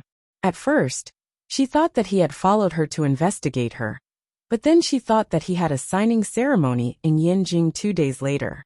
It seemed to be a coincidence, and she deserved to be unlucky. If I continue to act like this, it'll be a little too much. Alright. I won't act shamelessly, okay? Tang Ying's eyes widened. Her face suddenly turned red. Then, she moved her mouth closer to Chen Guang's ear and whispered. Later, halfway through the flight, I'll pretend to sleep on your lap, and you can find a loose jacket to cover my head. Then, you know what I mean. While I'm still in the mood, you have to seize the opportunity yourself. You won't get another chance like this if you miss it, okay? I'm really going to stay at Lady Tong's place. Even if you come, it'll have nothing to do with me. Don't let anything slip to her. Chen Guang's mouth opened wider and wider, forming an O shape. Delicious chicken. He was thankful for the first-class cabin and the row of seats. If it was the kind where one person could only have one seat, there would be no hope for today. It was just that this Chu Hanji beside him was a little annoying. If this bastard noticed something, wouldn't he lose all his prestige? Oh right, CEO Chen. CEO Tang, do you want some sleeping pills? It'll take a long time to fly from Beijing to Beijing. I have a special medicine here. I guarantee there won't be any side effects. Take one and you'll sleep soundly. You won't wake up until you reach the ground. Chu Hanji recklessly took out a small bottle from his luggage and fawned over to Chen Guang. He was not lying. This was a special medicine given to him by his uncle Secretary Chu. Chen Guang's eyes lit up. Yo, Xiao Chu, what's the maximum dosage of this medicine you can take at one time? 3. What's wrong, CEO Chen? Then you'll take 3. Why? When you worked at your previous unit, did you also ask why when your superior assigned you a task? Chen Guang looked at him meaningfully. Chu Hanji was stunned and broke out in a cold sweat. A minute later, with an inexplicable sense of grief and indignation, he gritted his teeth and threw 3 special sleeping pills into his mouth. Before he completely passed out, he finally realized something. CEO Chen and CEO Tang are having an affair. What a beast. No wonder he's the winner in life, Chief Instructor Chen. As the plane continued to roar, the plane from Beijing to Beijing pierced through the clouds. The thick clouds outside the window were like waves, and a bright red sun hung high in the distance. The sun above the clouds looked particularly dazzling. Tang Ying turned her head for a while, and felt her eyes were a little sore. She looked back and saw Chen Guang staring at her blankly. She smiled charmingly and stretched. I'm a little sleepy. Chapter 651.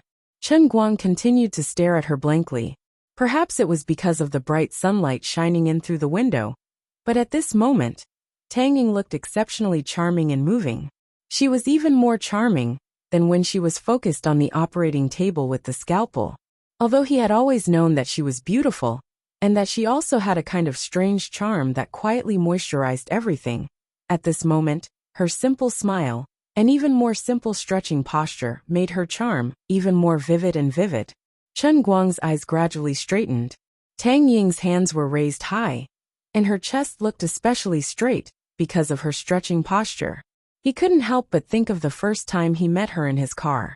At that time, she was drunk and curled up in his car like a little lazy cat. At that time, she was wearing tight casual pants that highlighted her slender thighs and perfectly round and perky buttocks, making her look particularly charming. This time, his focus was different, but it was even more captivating. Tang Ying's heart went numb under his fixed gaze, and her face became even redder.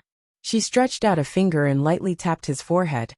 I thought that you, a dummy, only had eyes for Wu Tong and your teacher Zhua. Chen Guang shook his head like a wooden man. No, sistering, you're also very beautiful.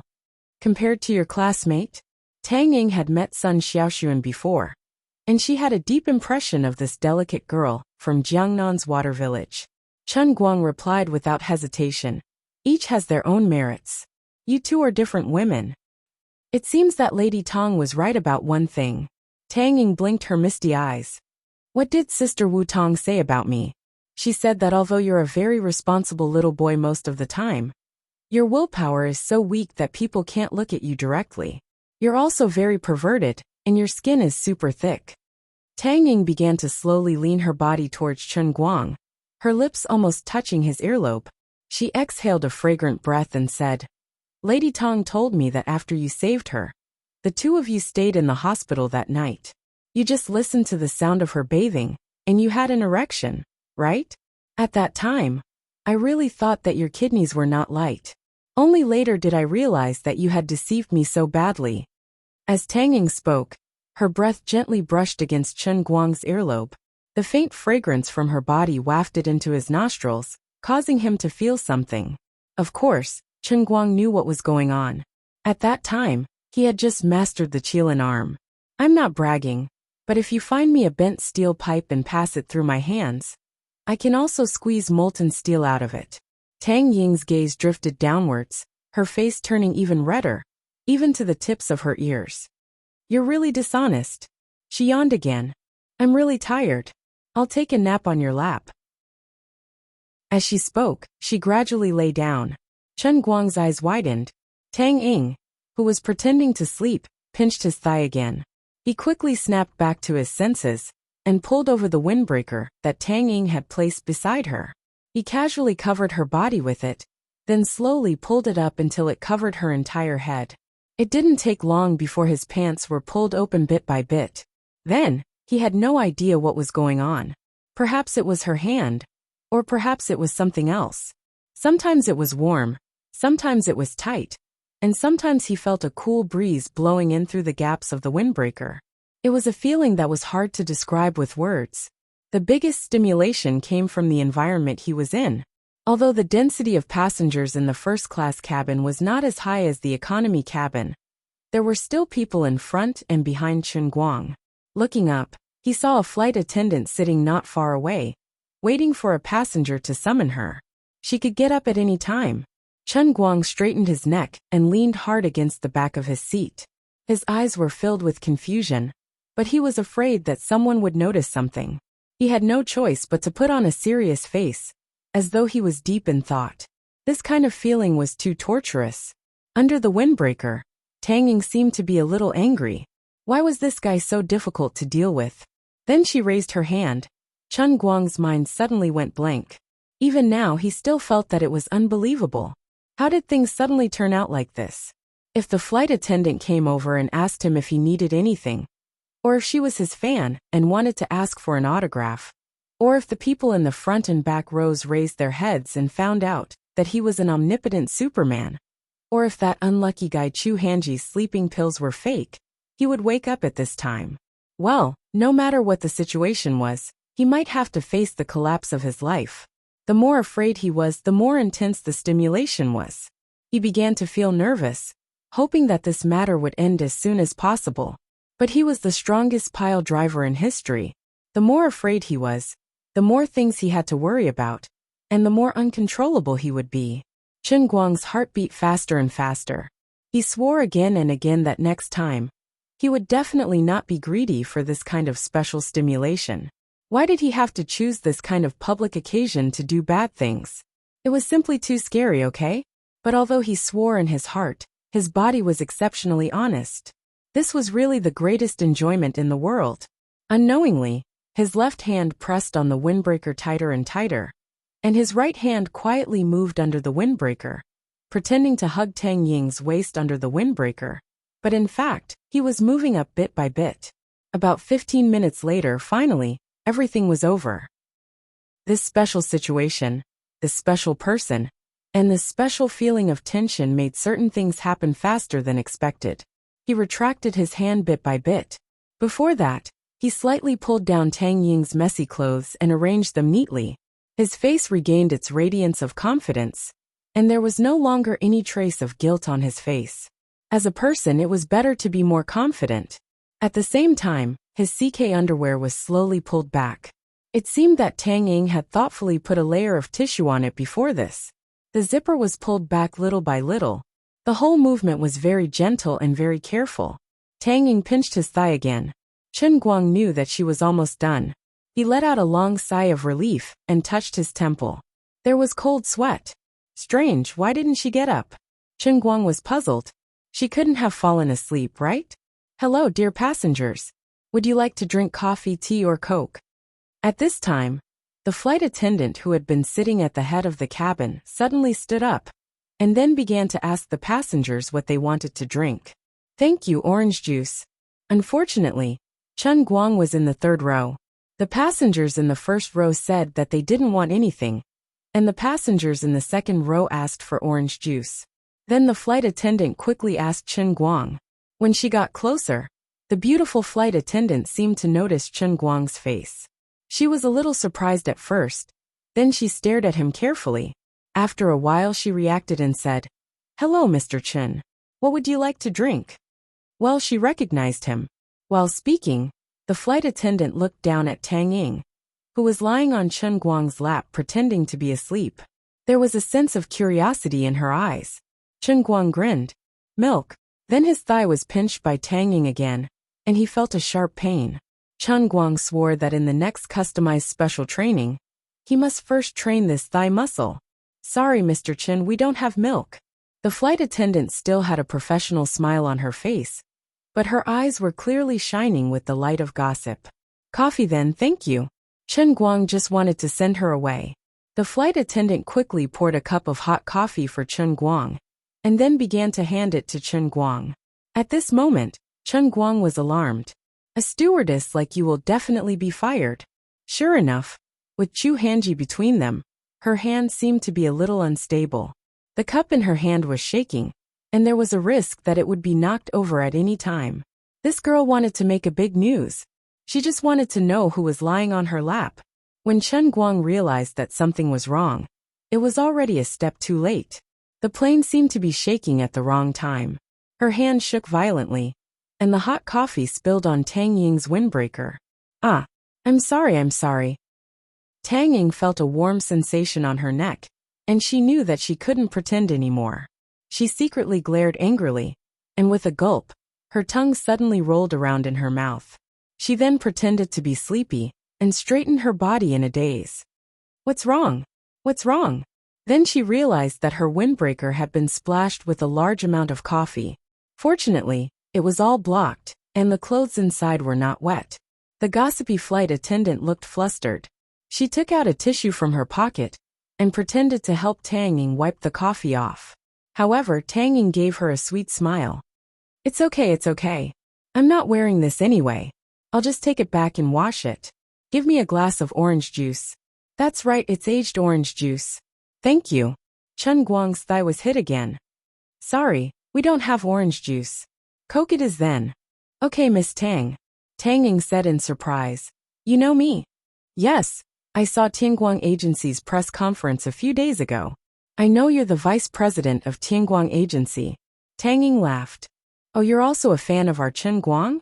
Yes, I've been following Mr. Chen's Weibo since a long time ago. I really like pencil carvings. When will Mr. Chen come out with new pencil carvings? Chen Guang laughed it off. There's no rush. He'll come out. It's a pity that we're not allowed to bring a penknife on the plane. Otherwise, I'd carve one for you right now. The gossipy flight attendant was finally sent away. Since she knew Tang Ying, it was fine. It didn't seem like a big deal that the vice president of Tianguang Agency was on good terms with Chen Guang. Chen Guang let out a long sigh and said to Tang Ying in a low voice, "This flight attendant must have only been working for a few days. She's too unprofessional. Even if she's a groupie, she shouldn't cause trouble on the plane." Tang Ying ignored him and continued to look out the window. No one knew what she was thinking. Chen Guang didn't know why she was angry and was very confused. Wait, I seem to have forgotten something. Maybe. Sister Tang Ying, you. Chen Guang probed anxiously. Tang Ying gulped down a mouthful of Coke.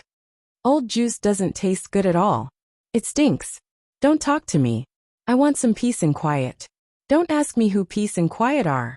Chen Guang finally realized the problem and couldn't control his smugness. But high protein is very nourishing. It's good for beauty.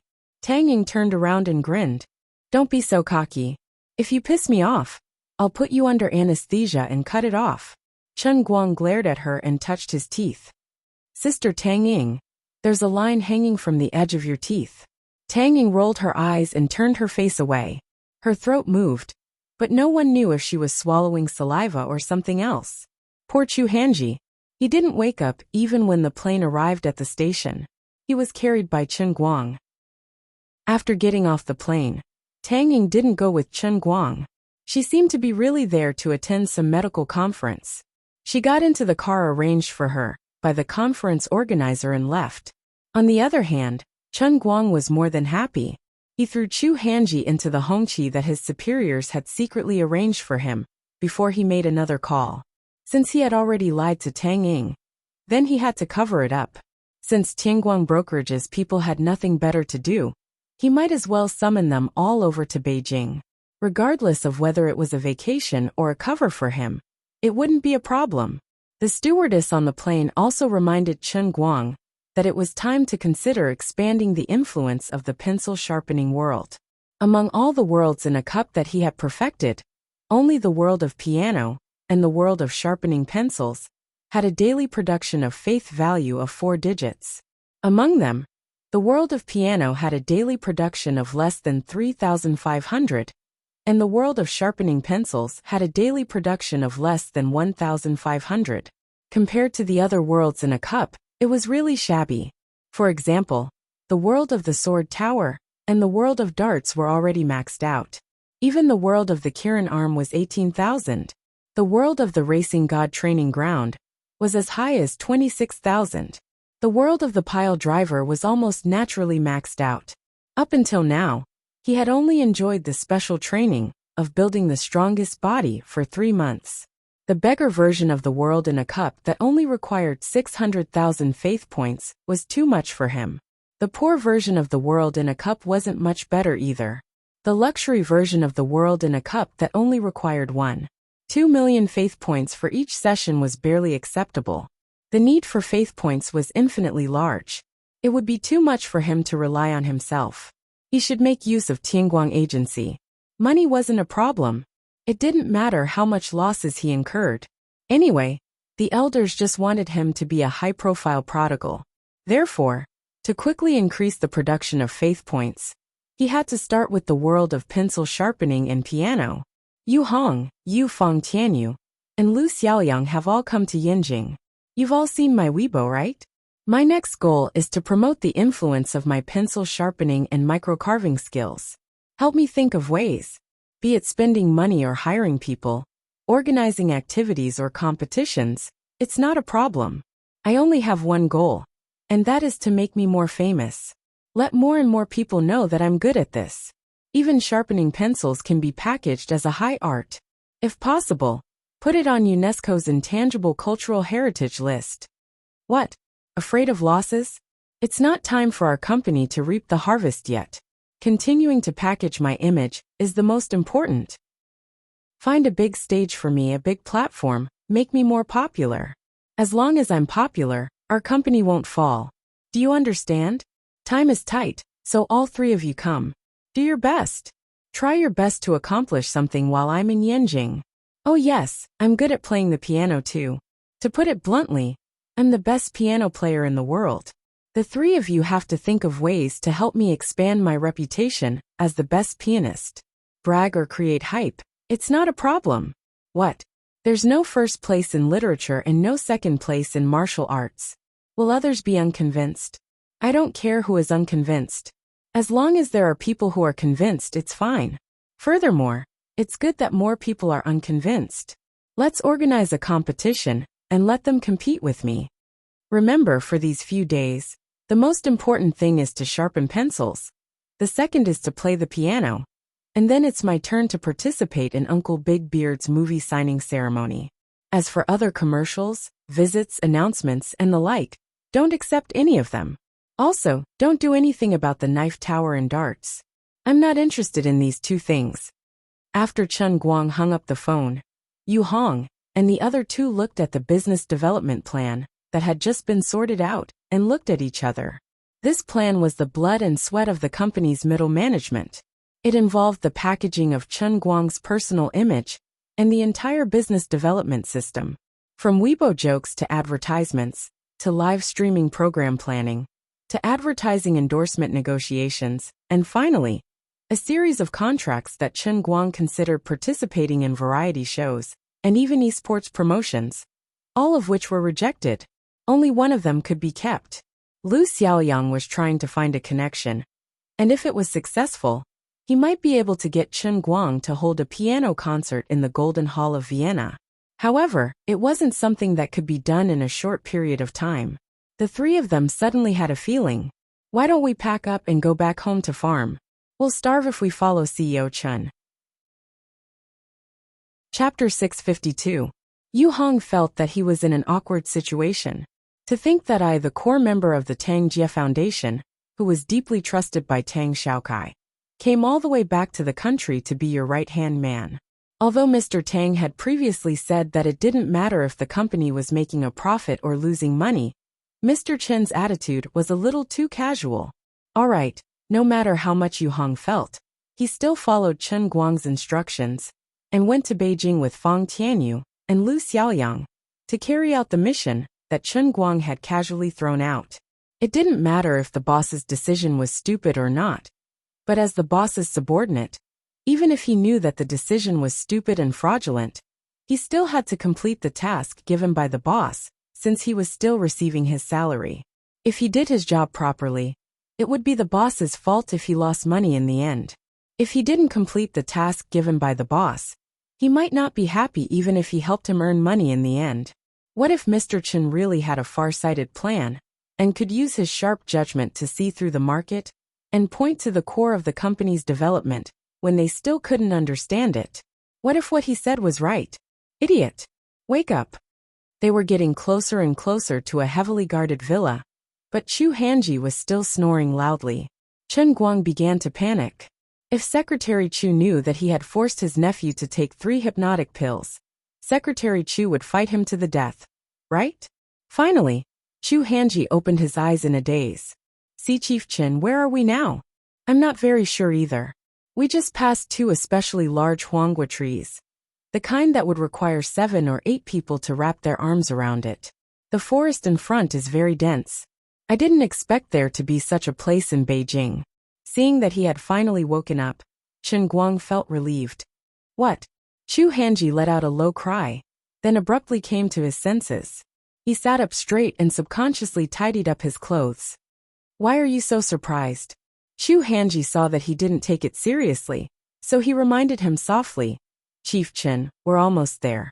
Be serious. Chen Guang was even more puzzled. Do you have to be like this? Do you really have to be like this? I'm going to see the bureau chief. Chief Chen. Chu Hanji's breathing quickened. Yes, and then? Could meeting the bureau chief prolong one's life? Your ribs are about to break, aren't they? Chief Chen, are you really not nervous? That's the chiefs we're talking about. Patting on Su Tao's shoulder, Chen Guang replied, Lad, I've never felt that I'm a big shot in the past. But ever since I met you, I've started to believe that I do have the talent to become a big shot. He really didn't understand what those old men had to be afraid of. Anyway, even if he held a knife to his neck, he wouldn't be as inexplicably nervous as Chu Hanji. After passing through layers of extremely tight security, the car finally stopped outside a courtyard house with vermilion doors and sorghum. Chen Guang got out of the car. Secretary Chu was waiting at the door.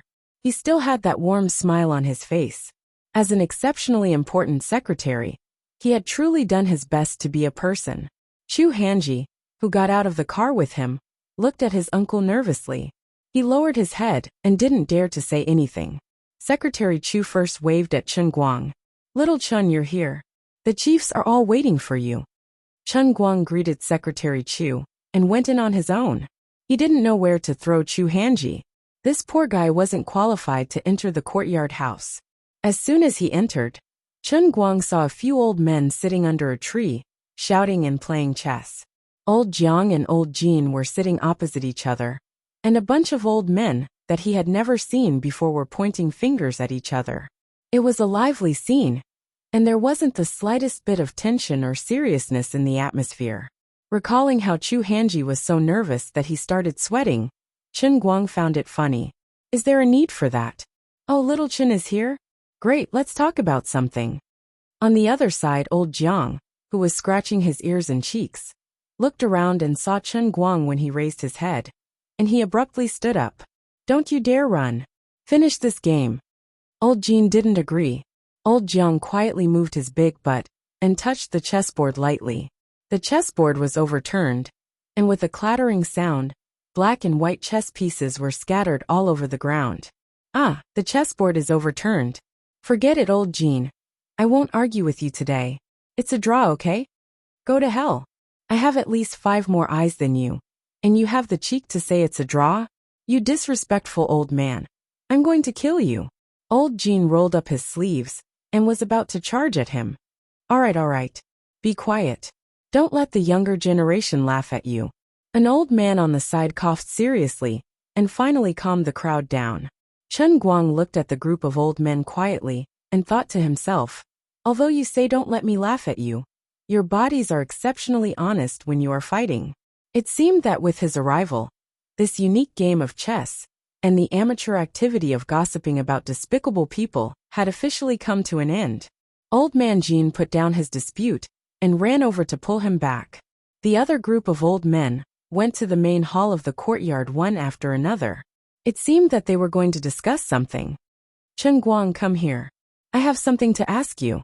Old Jean smiled and pulled Chen Guang to a corner of the courtyard. The afternoon sun shone on the small courtyard, and the cicadas on the trees were singing the last song of summer. The leaves were blown by the wind, and the air was filled with the faint scent of grass and flowers. The scene looked very harmonious, but Chen Guang felt a chill in his heart. He didn't know why, but he was a little nervous when he saw this old man. Although he knew that he would have to see him in Beijing, he was terrified when he actually saw him. What if he forced me to marry him? How should I answer him? Sigh. Just thinking about it gives me a headache. Grandpa Jean this that. Fine, he could understand Chu Hanji's feelings a little. But that kid was born to be inferior to others, while he felt guilty. Unexpectedly, old Master Jean did not talk about Jean Shuriwa with him. Instead, he smiled and asked with concern, how is it? Are you enjoying your position as the head bureau chief? Nodding his head, Chen Guang replied, everything's fine. You came to Beijing alone this time, right? Are the 2 deputy chiefs staying in Beijing? Old Master Jean continued to ask with a smile. Chen Guang nodded. Yes, there are more things to do at the headquarters recently. Fortunately, they are helping me. Otherwise, I won't be able to handle it alone. He shamelessly asked for credit. In truth, Enchanting and Wu Miaowan had already done everything. He was even unwilling to look at the summary report. They would have to put a knife to his neck to do so. The 2 of them didn't cause any trouble? Did they listen to your orders? Old Master Jean widened his eyes slightly and seemed a little surprised. Chen Guang nodded. It's all right. Enchanting and Wu Miaowan are very obedient. Old Master Jin's eyes narrowed into slits. He seemed to be satisfied with Chen Guang. Since you said so, we can rest assured.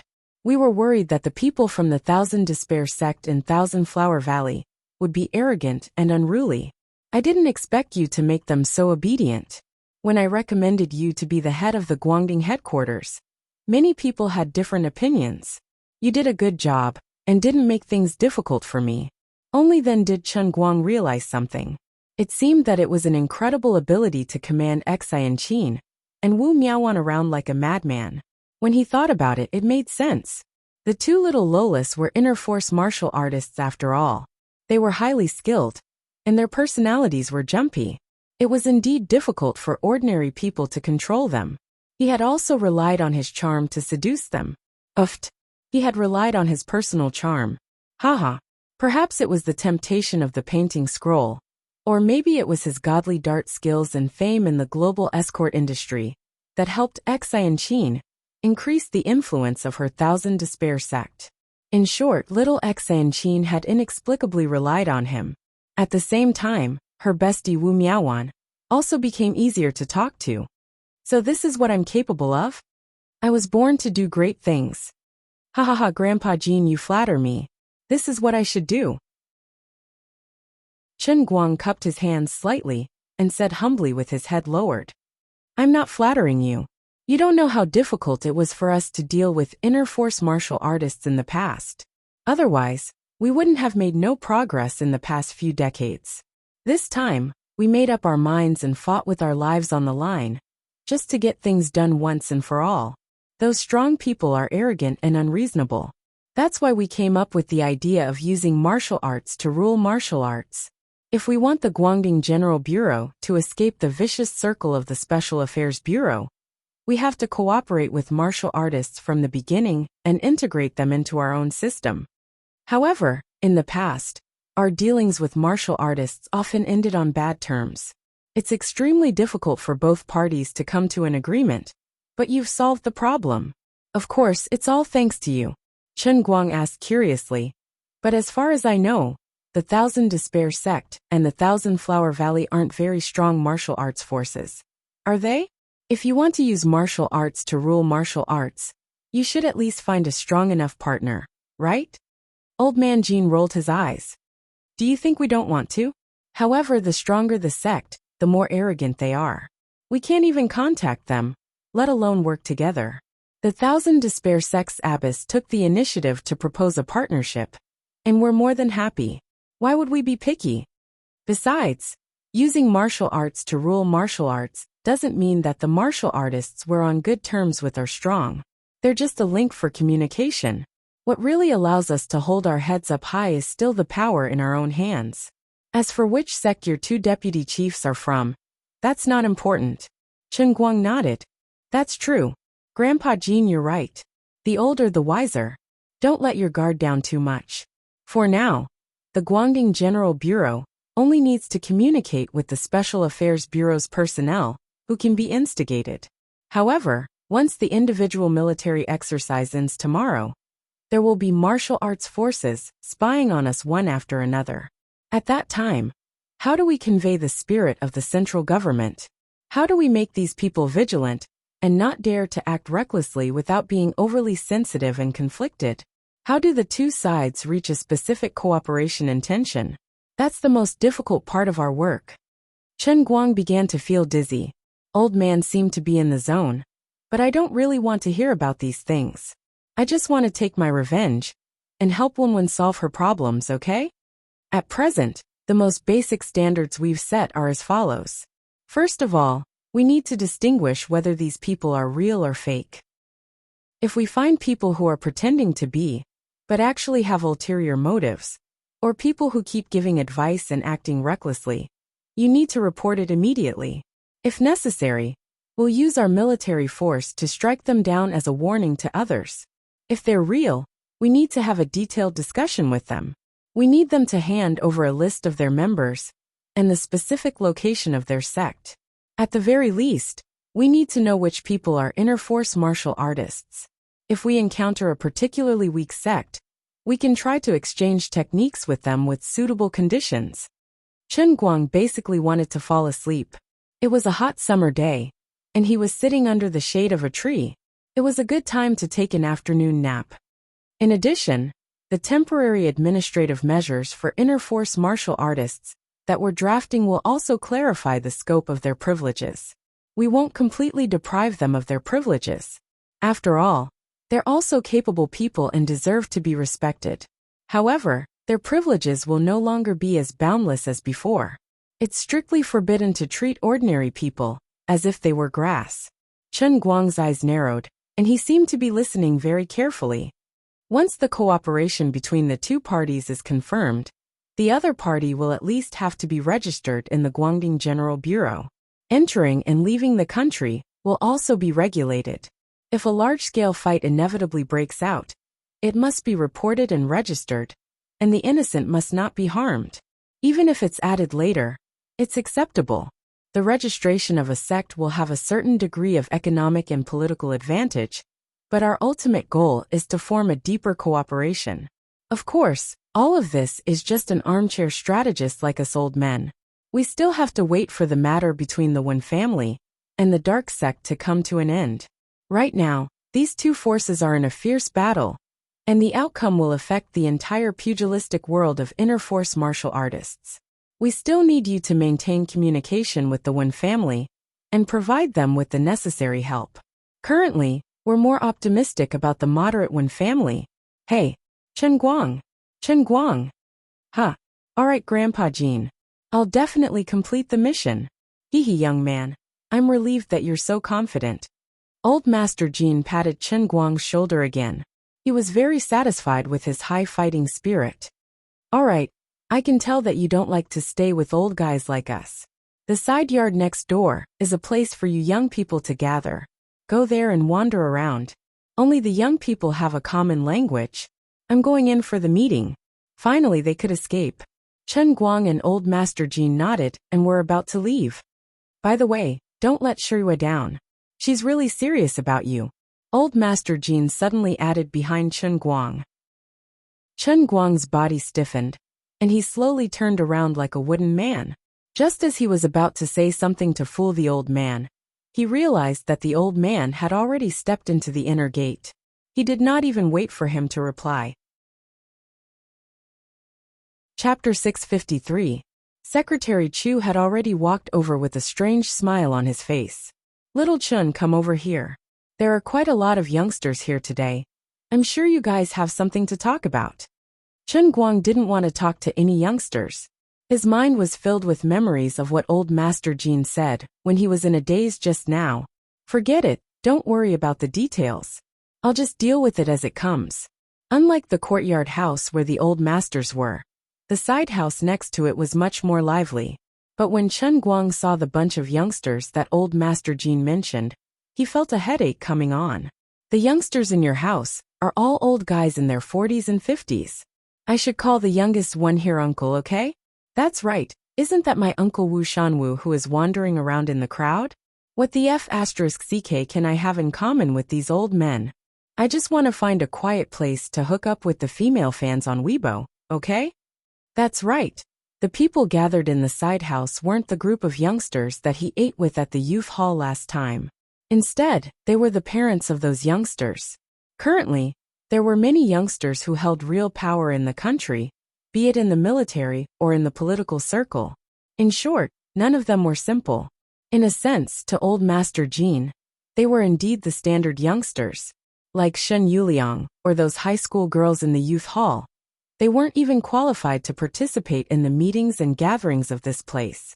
Perhaps Bai Hua was qualified to attend, but he was still considered a junior. Yo, Brother Chen is here. Welcome, welcome. While Chen Guang was in a daze, a robust man donned in military uniform came over and patted Chen Guang's shoulder with a chuckle before calling him Big Brother Chen. Chen Guang looked at this man quietly and thought, Uncle, you look quite similar to old Master Jiang. Coupled with your body, bald head, and your fierce face with a big beard. For some reason, I really want to kneel down when you call me brother. Come, let me introduce everyone to you. Oh right, I forgot to introduce myself. I'm Jiang Yuanchao, Jiang Ye's father. Young man, don't be nervous.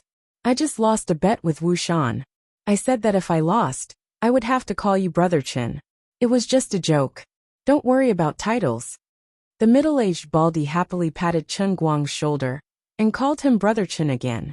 After that, he even raised his eyebrows provocatively at Wu Shan, who was standing awkwardly to the side. Chen Guang couldn't help thinking of the unreasonable baldy, old Master Jiang, and then the equally unreasonable and unconventional Jiang Yage. At this moment, Jiang Yuanchao was completely in line with the logic of not being part of the same family. Uncle. No, he was half a father-in-law. You calling me brother makes me want to shorten my life. He wanted to die. Don't. Please don't. Uncle Jiang, you can just call me Little Chun or Chen Guang. Or you can call me nephew. Please don't call me brother, it gives me goosebumps. Chen Guang struggled as he was pulled forward by Jiang Yuanchao. Sai, you're so boring. Didn't I hear that you're very impudent? You can't even take a little joke. It's not fun at all. Jiang Yuanchao seemed to be joking as he said this angrily. By then, the two had reached Wu Shan's side. Wu Shan was amused by Chen Guang's timid behavior. Wu Shan couldn't help recalling Chen Guang, who had tried Su Lijing and Wang Ren in court. At that time, Chen Guang was really unexpected. He was also cold and decisive. Compared to his current embarrassed appearance, Chen Guang seemed like a completely different person. Wu Shan smiled and leaned over. Chen Guang, don't be nervous. Jiang Yuanchao likes to joke around. He's already so old, but he's still so impudent. But in terms of rank, you're not much worse than us, so it's not a big deal to call you brother. How about I call you Brother Chen too? Chen Guang's eyes widened. Oh my god. Two father-in-law calling me brother at the same time. I'm so nervous. I'm going to get my karma. Seeing that he was about to turn and run, Wu Shan and Jiang Yuanchao stopped joking with him. They were elders, after all, and teasing Chen Guang was to help him blend into the environment. In fact, Wu Shan's feelings were extremely complicated. He understood his daughter's feelings for Chen Guang, but he also knew that this kid wasn't just a fish in a pond, nor was he someone easy to deal with. Unknowingly, more and more people noticed him. Putting aside his temperament, who would have thought that in his not-so-muscular body, there was actually an explosive force of 800 kilograms of fist force? How terrifying was that? He was definitely not as simple as he looked on the surface. If he had a choice, Wu Shan really wanted to have a good talk with Wu Tong and ask her to stay away from Chen Guang, so far away that she would never see him again. But Wu Shan knew that this was just his wishful thinking. He had already put in a lot of effort to make Wu Tong stay in Yanjing, and Chen Guang had even asked for it. Based on his father-daughter relationship with Wu Tong, she would do whatever he wanted her to do. Forget it, I'll just let it be. That brat Chen Guang isn't like Shimin Qing or Chen Shimi without a conscience. He has his own responsibilities, and if my daughter really wants to fly into the fire, how can I stop her? From the moment Wu Shan made the decision to agree to let Shijio bring Wu Tong onto the helicopter, even though he knew that there was a bomb on the helicopter, Wu Shan knew that he had no right to interfere with any of Wu Tong's decisions. This was because her life was saved by Chen Guang. If it weren't for Chen Guang, Wu Tong and Shijio would have been blown up into a cloud of fireworks in the sky. He could lie to others, but he couldn't lie to his own heart. On the other side, Jiang Yuanchao had already started introducing Chen Guang to the people one by one. Just as Chen Guang had expected, these people were all big shots from various departments, provinces, or military regions. They were all young people, or more precisely young and vigorous. Even though he knew that his current status, as the head of the general administration of Guangding, was not much lower than that of the people present, he still felt awkward. There was really nothing to talk about with these uncles. What made him most uncomfortable was that there was something magical in the world of these adults. That was, when others greeted you with a warm smile on their faces. But in fact, there was deep disdain and jealousy hidden in their eyes. To put it bluntly, Wu Shan was probably the only one here who was really familiar with Chen Guang. Jiang Yuanchao probably had a good impression of Chen Guang because he often heard Jiang Yage talk about him. As for the others, it was the first time that they had met Chen Guang in person, so they were completely unfamiliar with him. Where there were people, there would be Jianghu. This so-called Jianghu was the way of the world. To put it bluntly, it was competition. To put it even more bluntly, it was factions. Wu Shan, Jiang Yuanchao, Jin Shiyue's father, and Xuelin's father, Xuezhan, should belong to the same faction. Although the courtyard was bustling with dozens of people walking around in groups of twos and threes, with smiles on everyone's faces and warm greetings, there were actually at least 3 to 4 different forces and factions here. In their seemingly meaningless chatter, there were hidden blades and swords. It was hard to understand if one did not personally experience it.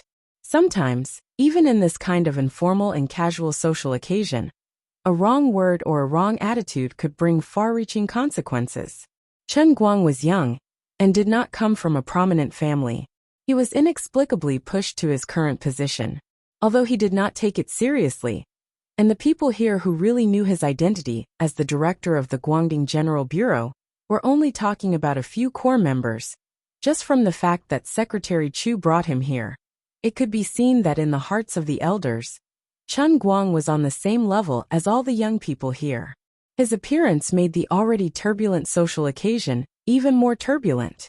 There would always be people who were jealous and dissatisfied. Chen Guang was too young, and his appearance was too sudden. Compared to these people who had climbed to their positions step by step, it was too unreasonable.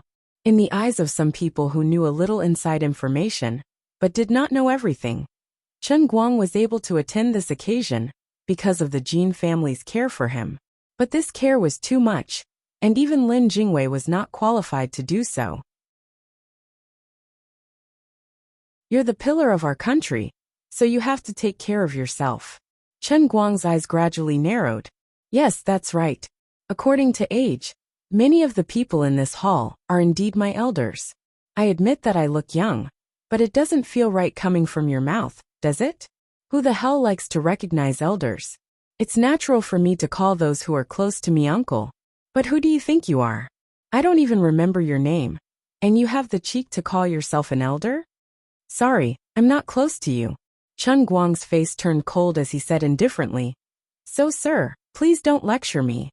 Suddenly slapped in the face in front of everyone, this young man from the Ministry of Finance was caught off guard. He didn't expect this kid to be so irritable in this kind of situation. Do you even understand what kind of place this is? Who are these people you're talking to? Do you still want to walk this path in the future? Young people are still hot-tempered. If you can't keep your cool, how can you take on heavy responsibilities? Little Chen, your current identity is different from the past, and your position is also very sensitive. You have to be steady, otherwise, I'm afraid you're not suitable for such an important position. At this moment, a middle-aged man in military uniform stood up and interrupted. It seemed like he was one of the core members who knew Chen Guang's position, but he didn't seem to be on the same side as Jiang Yuanchao Wushan. Chen Guang looked at this person and rolled his eyes. Fine, you guys are taking turns to lecture me. Don't put on the airs of an elder in front of me. You just want to provoke me, or vent your dissatisfaction with me. Otherwise, you just want me to lose my temper and leave the impression that I'm incompetent. Then you can go back and criticize me to the elders. You can replace me with someone you think you can rely on to be the director of the General Administration of Light. He was well aware of these people and started to get annoyed. It was true that he didn't want to go into politics from the beginning. It had only been a short time, and he was already disgusted. Chao Jingming, it's not up to you and me to decide whether Chen Guang is suitable or not. The elders have their own considerations, and this is the result of their discussion. It's not up to us to make irresponsible remarks. If you have any opinions, you can bring them up directly. Don't be sarcastic here, and let people laugh at you for no reason. Jiang Yuanchao put on a straight face and defended Chen Guang. Chapter 654. Yuanchao, you seem to be in a bad temper recently. Why are your words so harsh? You're already angry? Did I say anything wrong? The military figure named Chao Jingming immediately turned his attention to Jiang Yuanchao, who spoke up for Chen Guang, with a smile still on his face. Don't play games with me. I don't like it. Chen Guang, let's go. Jiang Yuanchao tried to pull Chen Guang, but found that he couldn't move him. He seemed to be nailed to the ground, not moving an inch. Wu Shan covered his forehead. Damn, this kid's temper is coming back. Chao Jingming, on the other hand, felt that he had achieved his objective, so he continued with a smile. I'm just saying a few words. Those people are harder to deal with than us. And Chen Guang's temper is going to cause trouble. The country's affairs can't be taken lightly, so isn't it only right for the old man to reconsider? Yuanchao, you're right. I'll talk to the elders later. Alright, let's stop here. Don't throw a tantrum. We still have business to talk about later.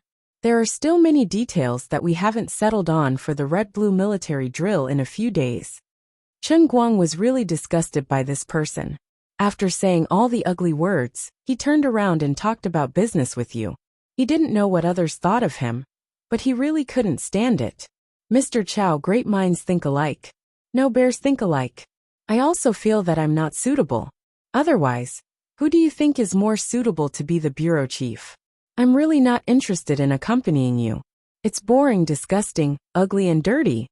He finally broke free from Jiang Yuanchao's arm and said, Uncle Jiang, don't worry about me. You guys talk. I'm leaving. Seeing that Chen Guang still wanted to leave after cursing, Chao Jingming felt a little unhappy.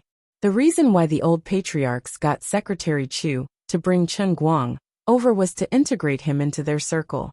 If this matter were to spread out, others might even think that he was the one who forced Chen Guang to leave. Little Chen, what did I say to you just now? Where did your temper come from?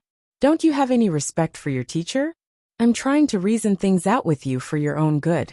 Yet, you're throwing a tantrum and walking away at the slightest provocation. What is this?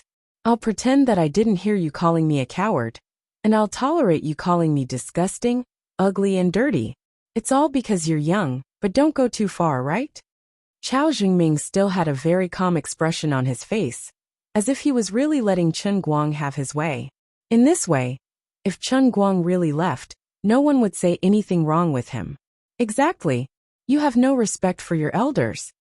That person from the Ministry of Finance started to show off again. Chen Guang almost laughed out loud. Standing at the entrance of the small courtyard, he turned around to look at the group of people who were behaving like monsters and snakes. He then nodded at Jiang Yuanchao and Wu Shan and suddenly grinned. I say, everyone, don't you all feel tired living like this? You're always so secretive and deceitful. Just thinking about it makes my hair stand on end. I really can't live another day like you. You think you're surrounded by a treasure trove of feng shui, and think that I have to stick to you wholeheartedly. But in my opinion you, and you the two of you stink to the heavens. The two of you have turned the entire courtyard into a cesspool. He pointed at Chao Jingming, and that person from the Ministry of Finance, and said straightforwardly. After that, he turned around and left without a moment's hesitation. Did he really not understand what his words and actions meant? No, of course he understood. If it was not a big deal, it could be said that he could bear with it for a while, and it would not cost him anything. To him, this was not difficult at all because of his superb acting skills. But ever since he realized what the elders were thinking, he really did not want to stay here anymore. He never thought that he could be a politician. Today's experience in less than an hour made him even more certain of his thoughts. Yes, I can do my best to cooperate with you all and act better than all of you. But I don't want to. I'd rather die than live like this.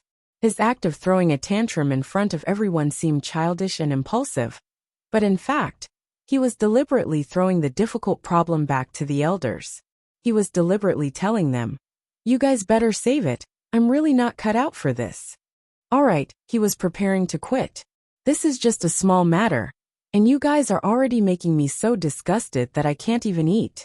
If I have to deal with you all every day, won't I go crazy? A good sentence, but he could change it up in a variety of ways. If it was a simple matter, he would not talk to you properly, but he would sneakily pull out a small knife from his back and stab you in the ass while talking. Also, the same words that could be found in the Xinhua dictionary were combined to form a phrase in their mouths. When used by them, they all had different meanings and purposes. Chen Guang understood every word that Chao Jingming and the person from the finance department said. But it was precisely because he understood everything that he felt especially disgusted. So he really flipped the table and left. The old man was not going to play with you all anymore. It would be best if the elders really think that I'm not reliable. When one's matter is over, I can really quit. Otherwise, I won't even be able to resign, and I won't even be able to cry. I can also scold people at the same time. The person I scolded just now should not be an ordinary person. For some reason, I feel a little smug and a little ripple in my heart. What's wrong? Jiang Yuanchao asked curiously. Wu Shan shook his head. Let's not talk about my daughter.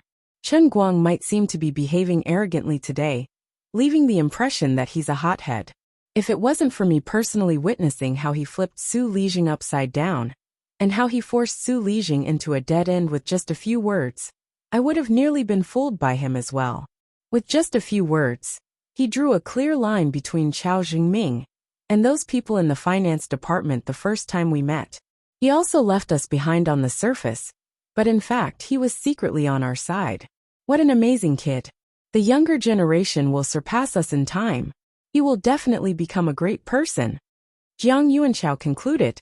Wu Shan shook his head slightly. No, he is already a great person. In fact, if Wu Tong was here, she might have blushed at Wu Shan's words, because she knew that Chen Guang was a great person. She did not know if he was a great person, but she was sure that he was a great person. When Chen Guang went out, he bumped into Secretary Chu, who seemed to be taking a stroll outside and waiting for instructions. Hey Xiaochen, why are you out so soon? Chen Guang waved his hand in distress. I can't stay here anymore. This is such a lousy place. I can't even talk to people in circles. It's so annoying. Why? You don't like it? Secretary Chu smiled as he sized him up. Chen Guang nodded. Not only do I not like it, I hate it. Oh right, Uncle Chu, tomorrow is the military drill, right? Can you arrange a place for me to rest? I need to find a place to hide myself. These things in the industry are really not my forte. Secretary Chu nodded. Sure. Oh right, Bai Hua and Lin Jingwei are having dinner together tonight. Do you want to go? Chen Guang was amused. That's good. I should chat with them. It's disgusting. After he agreed, he felt a little regretful. Bai Hua wouldn't be so bored as to mention Chen Yu every time they met, right? It shouldn't be that boring, right? Chen Guang, when are you going to fulfill the promise you made last time? F***ck, this guy is really that bored. Sitting at the dining table, Chen Guang looked at Bai Hua bitterly. That's right. He didn't know when it started, but he was sitting in the middle with Lin Jingwei, and Bai Hua on his left and right. Xiao Linzi also poked her head over. Brother Guang, you are now CEO Chen, the CEO of such a big company. You have to keep your word. Chen Guang silently turned his head. He felt that his grandson's smile was really cheap and meaningful. But in the end, he wasn't good enough to completely read a person's mind. Although there were thousands of doubts in his heart, he still didn't know what Lin Jingwei was showing off about. Chen Guang put down his chopsticks and sighed. Brother Bai Hua, it's not that I want to scold you. Okay, I know. Don't worry, I was just joking with you. I know you are a man of your word. Now that they had met and smiled, and 3 glasses of wine to resolve their grudges, it could also be considered as putting an end to the previous mess. Xin Yuliang was able to appear at this table, because he had grown up with Lin Jingwei and Bai Hua. It was just that he thought too highly of himself previously, and the jealousy in his brain couldn't be turned around, so he caused some trouble. The atmosphere at the table eased up, and instantly became lively. Everyone drank with each other, and there was no longer any ill feelings or tension. As the wine immortal of the Sea of Moments, Chen Guang naturally didn't reject anyone. With just you bunch of small fries, you want to defeat me? You think I can't drink you to death? In the end, this table of wine really helped him negotiate a lot of big things. Chapter 655. Xin Yuliang was one of the major shareholders behind the scenes, and he was trying to mend their relationship. Chen Guang was China's #1 internet celebrity, and he used to be a chauffeur for the popular internet company. He had thousands of orders, and he wasn't just putting on an act. He was actually driving a sports car himself. If the internet company needed to find a spokesperson, there was no better candidate than Chen Guang. Now that the internet company had just acquired a competitor, it was in the limelight. Xin Yuliang wanted to take advantage of the situation, and it was just right to invite a heavyweight spokesperson. When it was about time, Xin Yuliang used the alcohol to boost his courage, and suggested to invite Chen Guang to be the spokesperson for the leading internet company in the country. Chen Guang didn't even hear the endorsement fee that Xin Yuliang threw at him, and he immediately agreed. It wasn't a big deal anyway. Now that the two of them had taken the lead, the rest followed suit. Chen Guang couldn't remember how many endorsement contracts he had agreed to today. Anyway, he only had one request, and that was not to do too many things. He could use the rights to his portrait, but he had to make sure he looked handsome. That's it. It wasn't that he couldn't shoot a commercial, but it couldn't be too troublesome. The female lead also had to be. Considering that Jean Shirua was also in the industry, he stopped himself. Anyway, don't make me run all over the place. Do whatever you can to save me trouble. Everything else is negotiable. He wasn't worried that these people would cheat him on the endorsement fee. They wouldn't dare to. They were all in the same industry now, and they would see each other all the time. There was no need for them to fight over money. Today, they had taken the initiative to bring it up a step further. There was no need to be so hesitant when it came to matters of mutual consent. Although everyone was a little tipsy, everyone's mind was as clear as snow. In the end, even Bai Hua was a little eager. He pulled Lin Jingwei and asked, "Jingwei, what do you think Tianjin Energy needs to endorse?" Lin Jingwei rolled his eyes. "You can try to get him to endorse your newly developed solar energy generator set." "Yes, that's right. It's the one with the highest conversion rate in the world. This endorsement is guaranteed to be effective. Brother Guang also has the word light in his name. It's so fitting." In the end, Bai Hua endured it, afraid that he would make a fool of himself.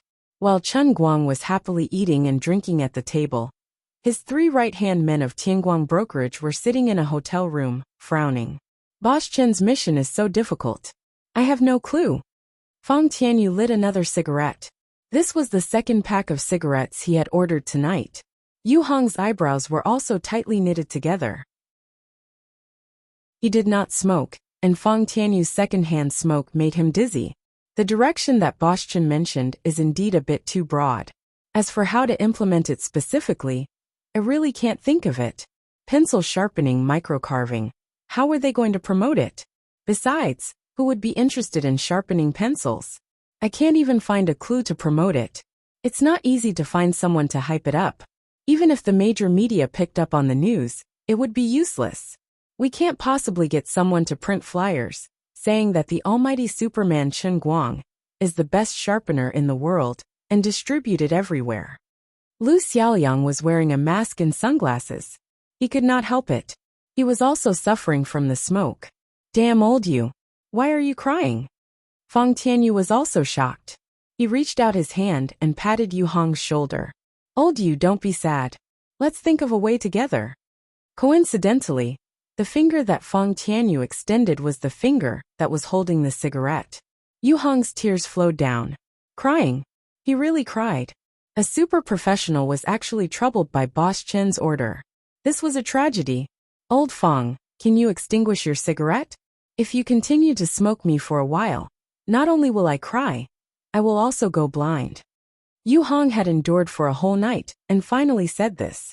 Only then did Fang Tianyu react, and he quickly stubbed out his cigarette. "Sai, what should we do? Why don't I try to find some people to send out some hydrology spear scripts?" After Fang Tianyu cleaned up, Lu Xiaoyang said, "It's not that it's impossible, but I always feel that this doesn't seem to be of any substantial help to the development of the company." Yu Hong sighed. Fang Tianyu sighed as well. "Chief Tang has really given us a big problem. How are we going to help Chief Chen get this company up?" Sigh. Pa. He lit another cigarette. Lu Xiaoyang picked up his teacup and took a sip. A stream of tea shot out from his mouth and extinguished Fang Tianyu's cigarette. "Old Fang, old you is going blind. Buttface, you little b asterisk tch." Fang Tianyu muttered to himself. "F asterisk ck. How do you know my name is Buttface?" Chief Chen said so. Yu Hong added. "He spoke to me in English just now. President Chen's spoken English is really good. His pronunciation is perfect, his pronunciation is clear, and his thinking is quick. He said your English name is Three Dog Boy." Lu Xiaoyang. Sigh, I entrusted this to the wrong person. The 3 of them started to feel melancholy again. They really didn't know where the hope in life lay. On the other hand, Chen Guang had a comfortable meal. All the injuries he suffered in the dilapidated courtyard in the afternoon were healed. When the banquet finally ended, it was around 10 p.m. Lin Jingwei wanted to ask Chen Guang to stay at his house, but Chen Guang had to go to the military exercise with a group of people the next morning. Lin Jingwei wasn't qualified to attend, so Chen Guang took a private car back. Lin Jingwei laughed at him. "You're flying faster than me, driving a direct train." Chen Guang patted his shoulder. "Save it. Can't you see that I'm having a headache now?" "Actually, I can see it. Otherwise, why do you think I went to the 5 capitals to study? Isn't it because I want to hide further away?" Chen Guang sighed. "We're all in the same boat." Lin Jingwei also sighed. "That's why we became gay friends in this life." Scram. When Chen Guang stayed in the Shishan guest house arranged by Secretary Chu, Chen Guang sobered up a little. He started to take out the business cards he just received and threw them on the bed. Then he called Lu Xiaoyang. Compared to Yu Hong and the rest that Tang Xiaokai sent over, Chen Guang trusted Lu Xiaoyang more. Although he hadn't interacted with Lu Xiaoyang for a long time, they've watched a film together. With Chen Guang's confidence in acting, he could tell that Lu Xiaoyang was a reliable person despite coming from 8 Weekly. Wait everyone. Chief Chen is calling me. Don't tell me there's a new order at this time? Lu Xiaoyang stood up from his chair, pulled off his mask and said excitedly. Yu Hong and Fong Tianyu looked up at him and let out a long sigh. Chief Chen is finally enlightened. He also knows that this matter is not reliable, right? That's right. It's good to know one's mistakes and correct them. Chief Chen is talented. Although he was a little young, and his train of thought was a little too wild, extraordinary people did extraordinary things. Just when everyone was at their wits' end, he used an unknown method to make Lu Chao submit to him. He sold 8 copies of the magazine for $1, and finally averted a great crisis. From the looks of it, he was indeed a talented general. Lu Xiaoyang answered the phone. Chief Chen, what can I do for you? It was past 11 o'clock at night, which was quite late. A call at this time must be an important decision. Yu Hong and Fong Tianyu held their breaths and hoped that he would take back his decision. Chen Guang shook his head and picked up a business card. Then he said, Buttface, do you have a pen and paper with you? I'll read out a name, and you write down a name and phone number. Tomorrow, people from these companies will contact you one after another. Then, you 3 can discuss and communicate with each other. Do it properly for me. Lu Xiaoyang was surprised. What? What's the matter? Many companies? Chen Guang replied. Yes, endorsement contracts with many companies. Endorsement contracts? Chief Chen, didn't you say that you wouldn't accept them? Lu Xiaoyang repeated deliberately, and then looked at the other 2 with a sad face. The other 2 shook their heads and sighed. Alas! There is no end to the hard times. Chen Guang smiled. I don't want to trouble you, and I don't want you to run back and forth just to sign a contract, right? Look at other endorsers, who always work for other people's commercial activities, and shoot an advertisement for me. Isn't it troublesome? But this time is different. They are all my friends, and we are helping each other. It's like giving money to me. I don't have to do anything. Anyway, you don't need to care about the price when you negotiate with others. You just need to figure out the procedure and communicate with each other. Sign the contracts if they don't do anything stupid. Okay. Comrade Xiao Lu didn't expect what kind of fright he would receive later. He thought that the so-called friend Chen Guang was referring to was probably some second-generation rich second-generation boss of a small rundown company who would casually make a decision for him. Then I'll start reading the names. Okay, Chief Chen. I've prepared the pen and paper. Online company. What? The first name made Lu Xiaoyang dizzy. He exclaimed in surprise. Of course, he knew about this online company, which had just merged with the leading car-hailing company from the United States. It was the new domestic giant of online car-hailing. It had more than 90% of the national market share and was valued at more than $40 billion. How could such a big company be a small one? Yu Hong and Fong Tianyu, who were watching Lu Xiaoyang make the phone call, felt very uncomfortable. Isn't it an endorsement contract? Buttface, do you have to be like this? Can't you just let us watch you make the phone call? What the F***ck? Don't you know about online? The phone number is. Chen Guang ignored him. He just wanted to quickly finish talking about this, so he could sleep. He had drunk a little too much. Tomorrow morning, he had to rush to some unknown military base. He had to sleep early. Okay, Chief Chen, please continue. 386 Heavy Industries. That's right. It's the 386 Heavy Industries that you know. They have a new product. What is it called? It's a handheld pile driver. They want me to endorse it. 386 Heavy Industries was one of the leading companies in the country. It was rumored that it had a very powerful background. Lu Xiaoyang felt that his brain was going to freeze. Chief Chen, did you eat chicken blood today? Where the hell did you get these contracts from? What did you tell them? How much blood and tears did you have to pay to get in touch with the people in charge of these companies? By the way, why did you, an internet celebrity, endorse a pile driver? Forget it. Don't worry about the details. Old you and old Fong. Don't ask me why I am kneeling on the floor to answer the phone. Finally, after a few minutes, Chen Guang finished reading all the business cards. As for the endorsement amount, he really didn't remember it. There were more than 20 people at the table, and more than 10 of them had come together to talk about this and that. There were too many numbers. Besides, he had drunk a lot, so it would be strange for him to remember.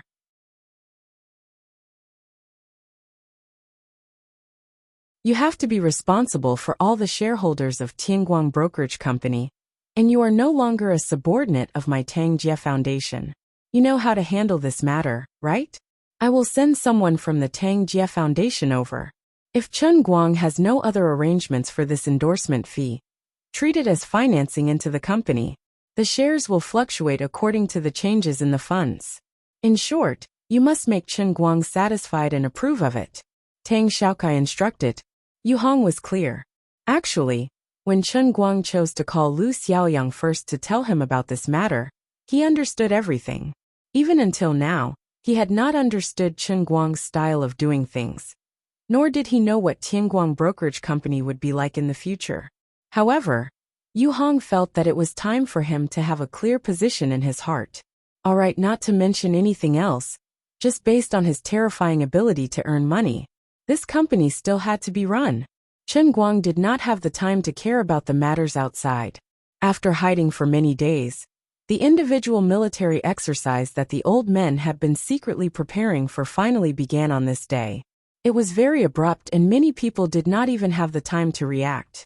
They might have been summoned to Beijing for various reasons, and were supposed to attend this, or that important meeting today. However, when they opened their eyes, they received this sudden news. They were startled and sleepy. After a simple tidying up, they sat in the special car that came to pick them up. The location of the individual military exercise this time was not Shun Special Training Camp, but a top-secret base that was about 100 kilometers north of Beijing. Around morning, from the West Mountain Villa district of Beijing to the base, more than 100 kilometers of the road was completely cordoned off. The long motorcade drove out of Beijing in the morning fog, and the air was filled with a cold and murderous aura. The car that Chen Guang was sitting in was about in the middle of the motorcade. In front of him were the cars of those old men, and in the motorcade were the current leaders of the major provinces in the country. Chen Guang even vaguely saw Secretary Ma of the Dachuan province squeezing into the crowd and climbing into a minibus behind him. In a sense, the seat he was sitting in was more important than Secretary Ma's seat, which made him feel like he was sitting on pins and needles. Some of the internal strength martial artists who had received the news in advance, after careful consideration, decided to stand up and participate in this exercise, while some declined politely and preferred to continue hiding in the dark. At this time, there were benefits to standing up. Once the old men finally won and gained the upper hand, they could participate in this military exercise as defectors. Needless to say, the benefits in the future would be obvious. What a fool's dream. No, he's not being cocky. He's always been like this. It's our wishful thinking. Driving the wolf to devour the tiger is ultimately our wishful thinking. The wolf, the tiger, and the leopard are of the same origin. Only by strengthening ourselves is the foundation of a country. We're already strong enough now. However, we have to be prepared. Cornered dogs will always bite off a few pieces of meat from old bones like us. The old man's words were filled with determination. Let's do it. I, old Jiang, am not afraid of anyone. That's right.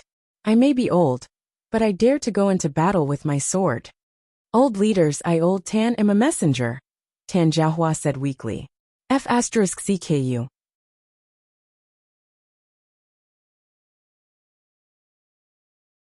In the crowd, a nun holding a sword and a beautiful middle-aged woman in a flowery dress secretly glanced at Chen Guang from time to time.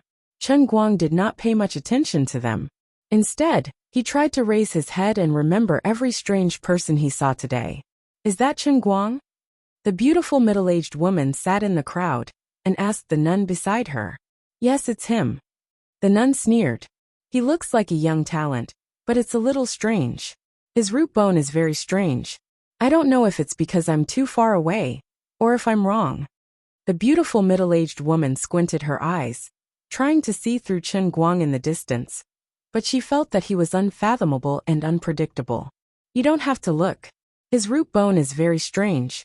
My disciple once told me that the strange appearance of his body is rare in 100 years. No, maybe 1,000 years. It's not something that you and I can figure out. The voice of the nun holding the sword revealed a trace of helplessness and unwillingness, but perhaps a little complacent. So powerful, even more powerful than the girl from the Wen family? The beautiful middle-aged woman exclaimed. That's not necessarily true. Who would have thought that the girl from the Wen family could reach the level of Wenzhong so quickly? Root bone is only one of the talents, but the power of understanding is also indispensable. The nun holding the sword had thought it through. Just like our disciples, their root bone and power of understanding are the best. Otherwise, how could they reach the peak of bone force at such a young age? That's right. It's the fortune of the Thousand Flowers Valley and the Thousand Despair sect to have Xiao Miao and Xiao Qin. But I hope we don't make a wrong decision this time. If we don't give it our all, that mistering will come to us sooner or later. By then, we won't have any other choice. Chen Guang could not see through these people's internal force cultivation. He could only judge their strength from the aura they exuded when they walked. Well, he was just guessing. Most of them were not as powerful as Xi and Qin and Wu Miaowan, but there were some who were more powerful than the two Lolas. These are all powerful people, Jiang Yuanchao said with a sigh, gritting his teeth. Chen Guang was puzzled. Uncle Jiang, you seem to hate them a lot? Jiang Yuanchao shook his head then nodded. I don't like them very much. You know about the incident back then, right? Many people saw the marks left behind by these powerful people in their dreams. They were so shocked that they broke out in cold sweat. Chen Guang nodded. I know. My father and I became bald because of them. At that time, I was still young, and when I woke up, my hair was gone. I don't know what kind of potion I gave someone, but in short, my hair never grew back. So that's the reason? But I think it's pretty good now. Aren't you bald too? Don't you think that every morning when you wake up, others have to scrub their hair with shampoo while you wash your face with a handkerchief and wash your hair clean? It's very comfortable. It saves time and energy. There's some truth to it. So, fortune follows misfortune, and misfortune hides blessings. Nothing in this world is absolute. From now on, we grandpa and grandchild shall happily go bald together. I heard that you have a fan club that is also made up of bald people. I have a good impression of them. You should introduce them to them when you have time. Chen Guang was impressed by Jiang Yuanchao's twisted logic in life. Besides, he even dragged himself into it. Who wants to be with you grandchild and grandchild for 3 lifetimes? Oh right, I heard that a big shot among the inner force martial artists will be coming today. Why haven't I seen him yet? Chen Guang shrugged. How would I know? Aren't you on good terms with him? Why didn't he inform you in advance? How do you all know that I'm on good terms with Wenwen? This is a core secret, an important piece of information. When your Guangding General Headquarters grows and things settle down, we have to make a solemn promise to all the major sects that we will not easily use the big killing weapon on their young masters. Especially if the young master is a female, they have to sign it. Uncle, that's not right. Then why did you drag Jiang Yage into this? I'm pushing my daughter into a pit of fire. Only Solomon can suppress the evil spirit in you. You don't understand. Our family is born to sacrifice ourselves for the country and the people to help us. All right, you win. Sai, why isn't the Wen clan leader here yet? If she doesn't come today, we won't be able to handle today's matter properly. You should give her a call and ask. I'm really worried. As the two chatted, Old Man Tan walked over. Chen Guang, give the Wen clan leader a call. We won't feel at ease if we don't have a plan. Seeing their sincere expressions, Chen Guang had no choice but to take out his phone. Then I'll call? Yes. Yes. While Chen Guang was making the call, Old Man Tan and Jiang Yuanchao were chatting. I heard that although the Wen clan leader is young, she's already a grandmaster. She's been famous for a long time, but I've never seen her in person. I really want to know how powerful she is. Tan Zhaohua sighed. Jiang Yuanchao pinched his beard. She must have amazing martial arts skills. When she appears, all the martial artists have to bow their heads in submission. Or maybe she's walking on the leaves, rushing here from nowhere, kicking up sand and pebbles along the way. That's right. An expert naturally has the power of an expert. I heard before that the one clan leader is now a Wenzong. In the entire pugilistic world, she's at least one of the top few. Plus, she's so young, so she must be quite domineering. On the other side, Chen Guang had finished his call. He looked at the two men in silence. Gentlemen, one said she was stuck in a traffic jam. The roads were closed when we left the city, so many cars were stuck on the road. She left a little late and couldn't move. Ha! A grandmaster can be stuck in a traffic jam? Jiang Yuanchao and Tan Zhaohua were both dumbfounded. What else can she do? Grandmasters are also human, okay? Grandmasters can widen the road with their fists, right? Although they knew what he said made sense, the two men still felt like they were being cheated. Forget it, let's leave it at that. Since she promised to come today, she won't go back on her word. There's no point in us panicking. Chen Guang, get ready. We might need you to give a speech later. We've decided to announce the matter of the Guangdong General Bureau today. Before Tan Zhaohua left, he dropped such a heavy bomb. Hearing those words, Chen Guang trembled in anger. What's wrong with the brains of you bunch of old men? It's such an important matter that you come up with it so easily. Why is it so tiring to do something for you? Look at the hundreds of people sitting in the hall. Which one of them isn't a big shot? Which one of them isn't in power? Which one of them isn't a well-known figure in the internal force community? You didn't even inform me in advance, didn't discuss it with me. And now you want me to give a speech? And announce the Guangdong General Bureau in public? What a scam. Moreover, you should at least give me some time to prepare my speech. What if I get stuck on the stage? Wouldn't that be shameful to his grandmother's house? Even if I'm a genius, it's still very strenuous for me to suddenly be forced to do something beyond my capabilities. Little Chun, don't worry about it. How can you have everything under control when it comes to family and national affairs? Since Uncle Tan said it was a last-minute decision, then it must be what they said. They must have thought it through. Didn't we agree to do this secretly? You can carry me out after the special case department is more or less a figurehead. There's no such thing as an impenetrable wall in the world. Jiang Yuanchao sighed. Chen Guang understood immediately. The Special Affairs Bureau must have gotten wind of the leak and started to fight back. If the person in power wanted to deal with an ordinary citizen, he might not even know how he died when he was lying in his coffin. But now he had to deal with the Special Affairs Bureau. This was a huge organization that had been operating for more than a decade.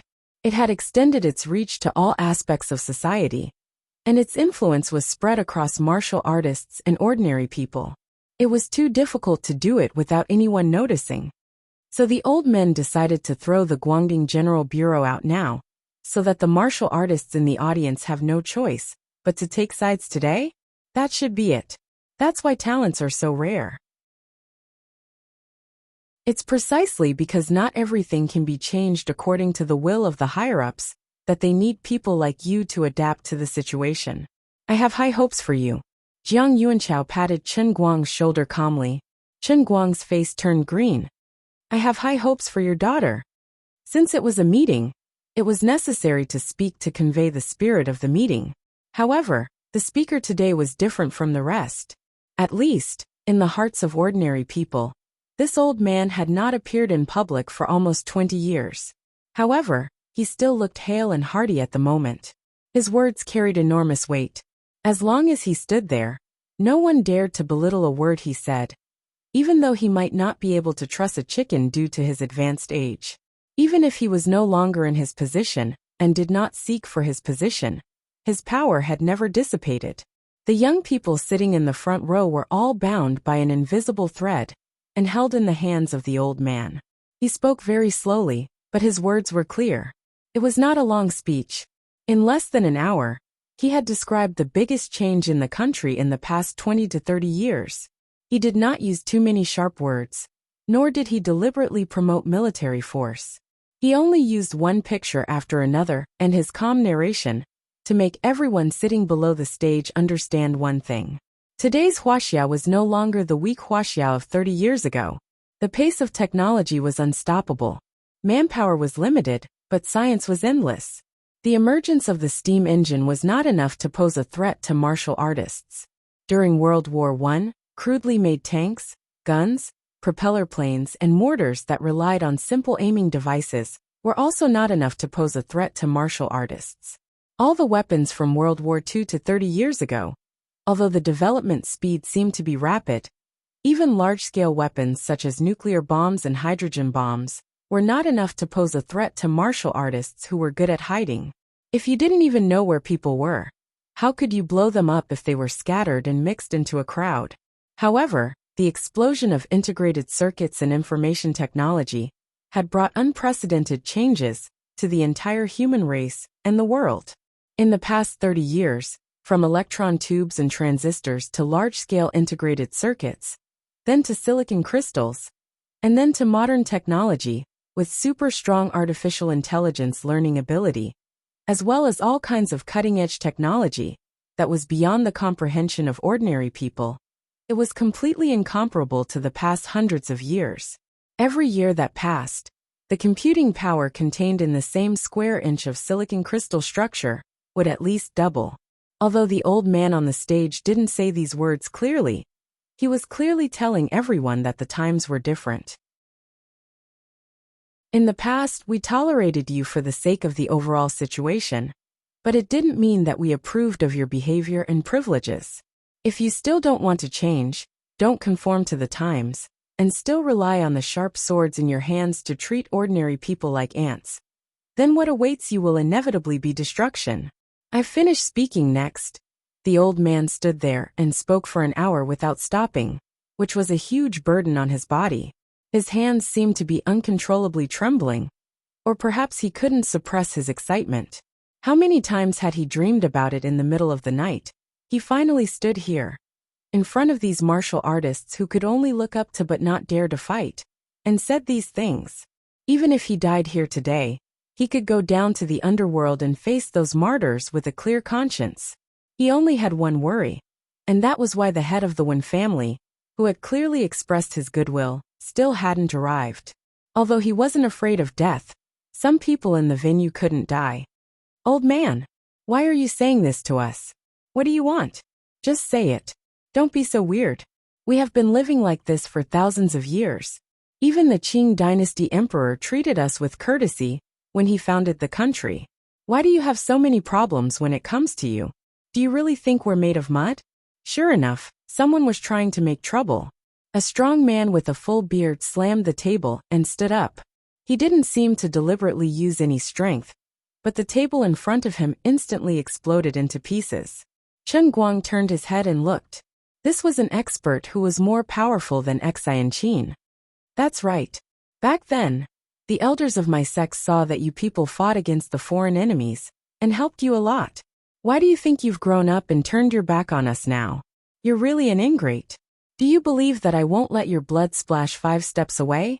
The second person to slam the table and stand up was a middle-aged man who looked like a Taoist priest. That's right. If you're really that capable, why don't you ask that robot in your movie to come and fight me for 300 rounds? Let's see if its iron shell is harder, or if my palm is more powerful. Do you believe that I can kill all of you right now and walk back and forth here for 7 or 8 times? The sects that had communicated with the authorities beforehand were the minority. Most of the people were still arrogant and unruly. When someone took the lead, there were naturally others who followed suit. After a while, the crowd became more and more agitated, and the scene seemed to be gradually getting out of control. Even Jiang Yuanchao, who was sitting next to Chen Guang, began to frown. He pulled Chen Guang aside and said, I didn't expect these people to be so agitated just by looking at the material. The old man hasn't even said anything yet. Damn it. With the help of the amplifier, the old man's roar echoed repeatedly in the conference room. Instead, it suppressed many of the excited martial artists. There was a brief silence. Before the martial artists could react and speak, The old man shouted again. Do you think that we dared to gather all of you here because we don't have something to rely on? Do you think we are afraid of death? As he spoke word by word, old Jiang, old Jean, and the other old men all stood up from below the rostrum and stood beside the old man in the middle. All of them looked down at the crowd with cold and resolute eyes. Old Tan, on the other hand, gave Jiang Yuanchao a discreet look before stepping forward. Jiang Yuanchao immediately understood and gently pulled Chen Guang. Follow me. Something bad is going to happen. Based on Chen Guang's temperament in the past, he might have left just like that. But for some unknown reason, when he saw these dozens of old men clenching their teeth and supporting their aged bodies, resolutely standing on the rostrum, facing the impact of the auras released by hundreds of martial artists intentionally or unintentionally, they were clearly shaky, but still stood firm like a stubborn rock in the tide. He didn't want to leave. On the rostrum were Jiang Ye's grandfather and Jin Shiyue's grandfather. If he guessed correctly, the old man who spoke just now should be Lin Jingwei's grandfather, and the one beside him was Jiang Ye's father. Chen Guang closed his eyes slightly. He really couldn't leave. If he really wanted to lose control, he would try to stand on the rostrum and see if the title of the one family's clan leader's lover could keep the situation under control. Lover was a bit too harsh. What about the one family's clan leader's son-in-law? This was the only bet, right? Let's bet that the title of the one family was really that useful. To control the people of the pugilistic world, the most effective way was to use the methods of the pugilistic world. If the one family really had the power to command the world, the situation wouldn't have completely gone out of control. Fortunately, he brought the painting scroll with him today, and it was still in his hands. Even if there were doubts, it should have some effect if he took it out in public, right? Even if it didn't work, he still had the heavenly holy grail in his bag. Goddess Luli wouldn't leave him in the lurch. She definitely had a way. Alright, no matter how he looked at it, the old man was still a good man who relied on a woman to walk the pugilistic world. Wenwen was a woman, and so was Goddess Luli. These old men were poisonous. Their indifference to death was contagious. Chen Guang took a deep breath and shook off Jiang Yuanchao's hand. No, Uncle Jiang, I'm not leaving. You're tuning in to the Dreamy Chapters YouTube channel. We're so grateful for your support, and don't forget to subscribe to join us on this incredible journey through captivating stories. Your generosity through donations truly makes a world of difference, as it's the primary source of revenue that allows me to expand and enhance this channel for you. Thank you from the bottom of my heart for being a part of this adventure.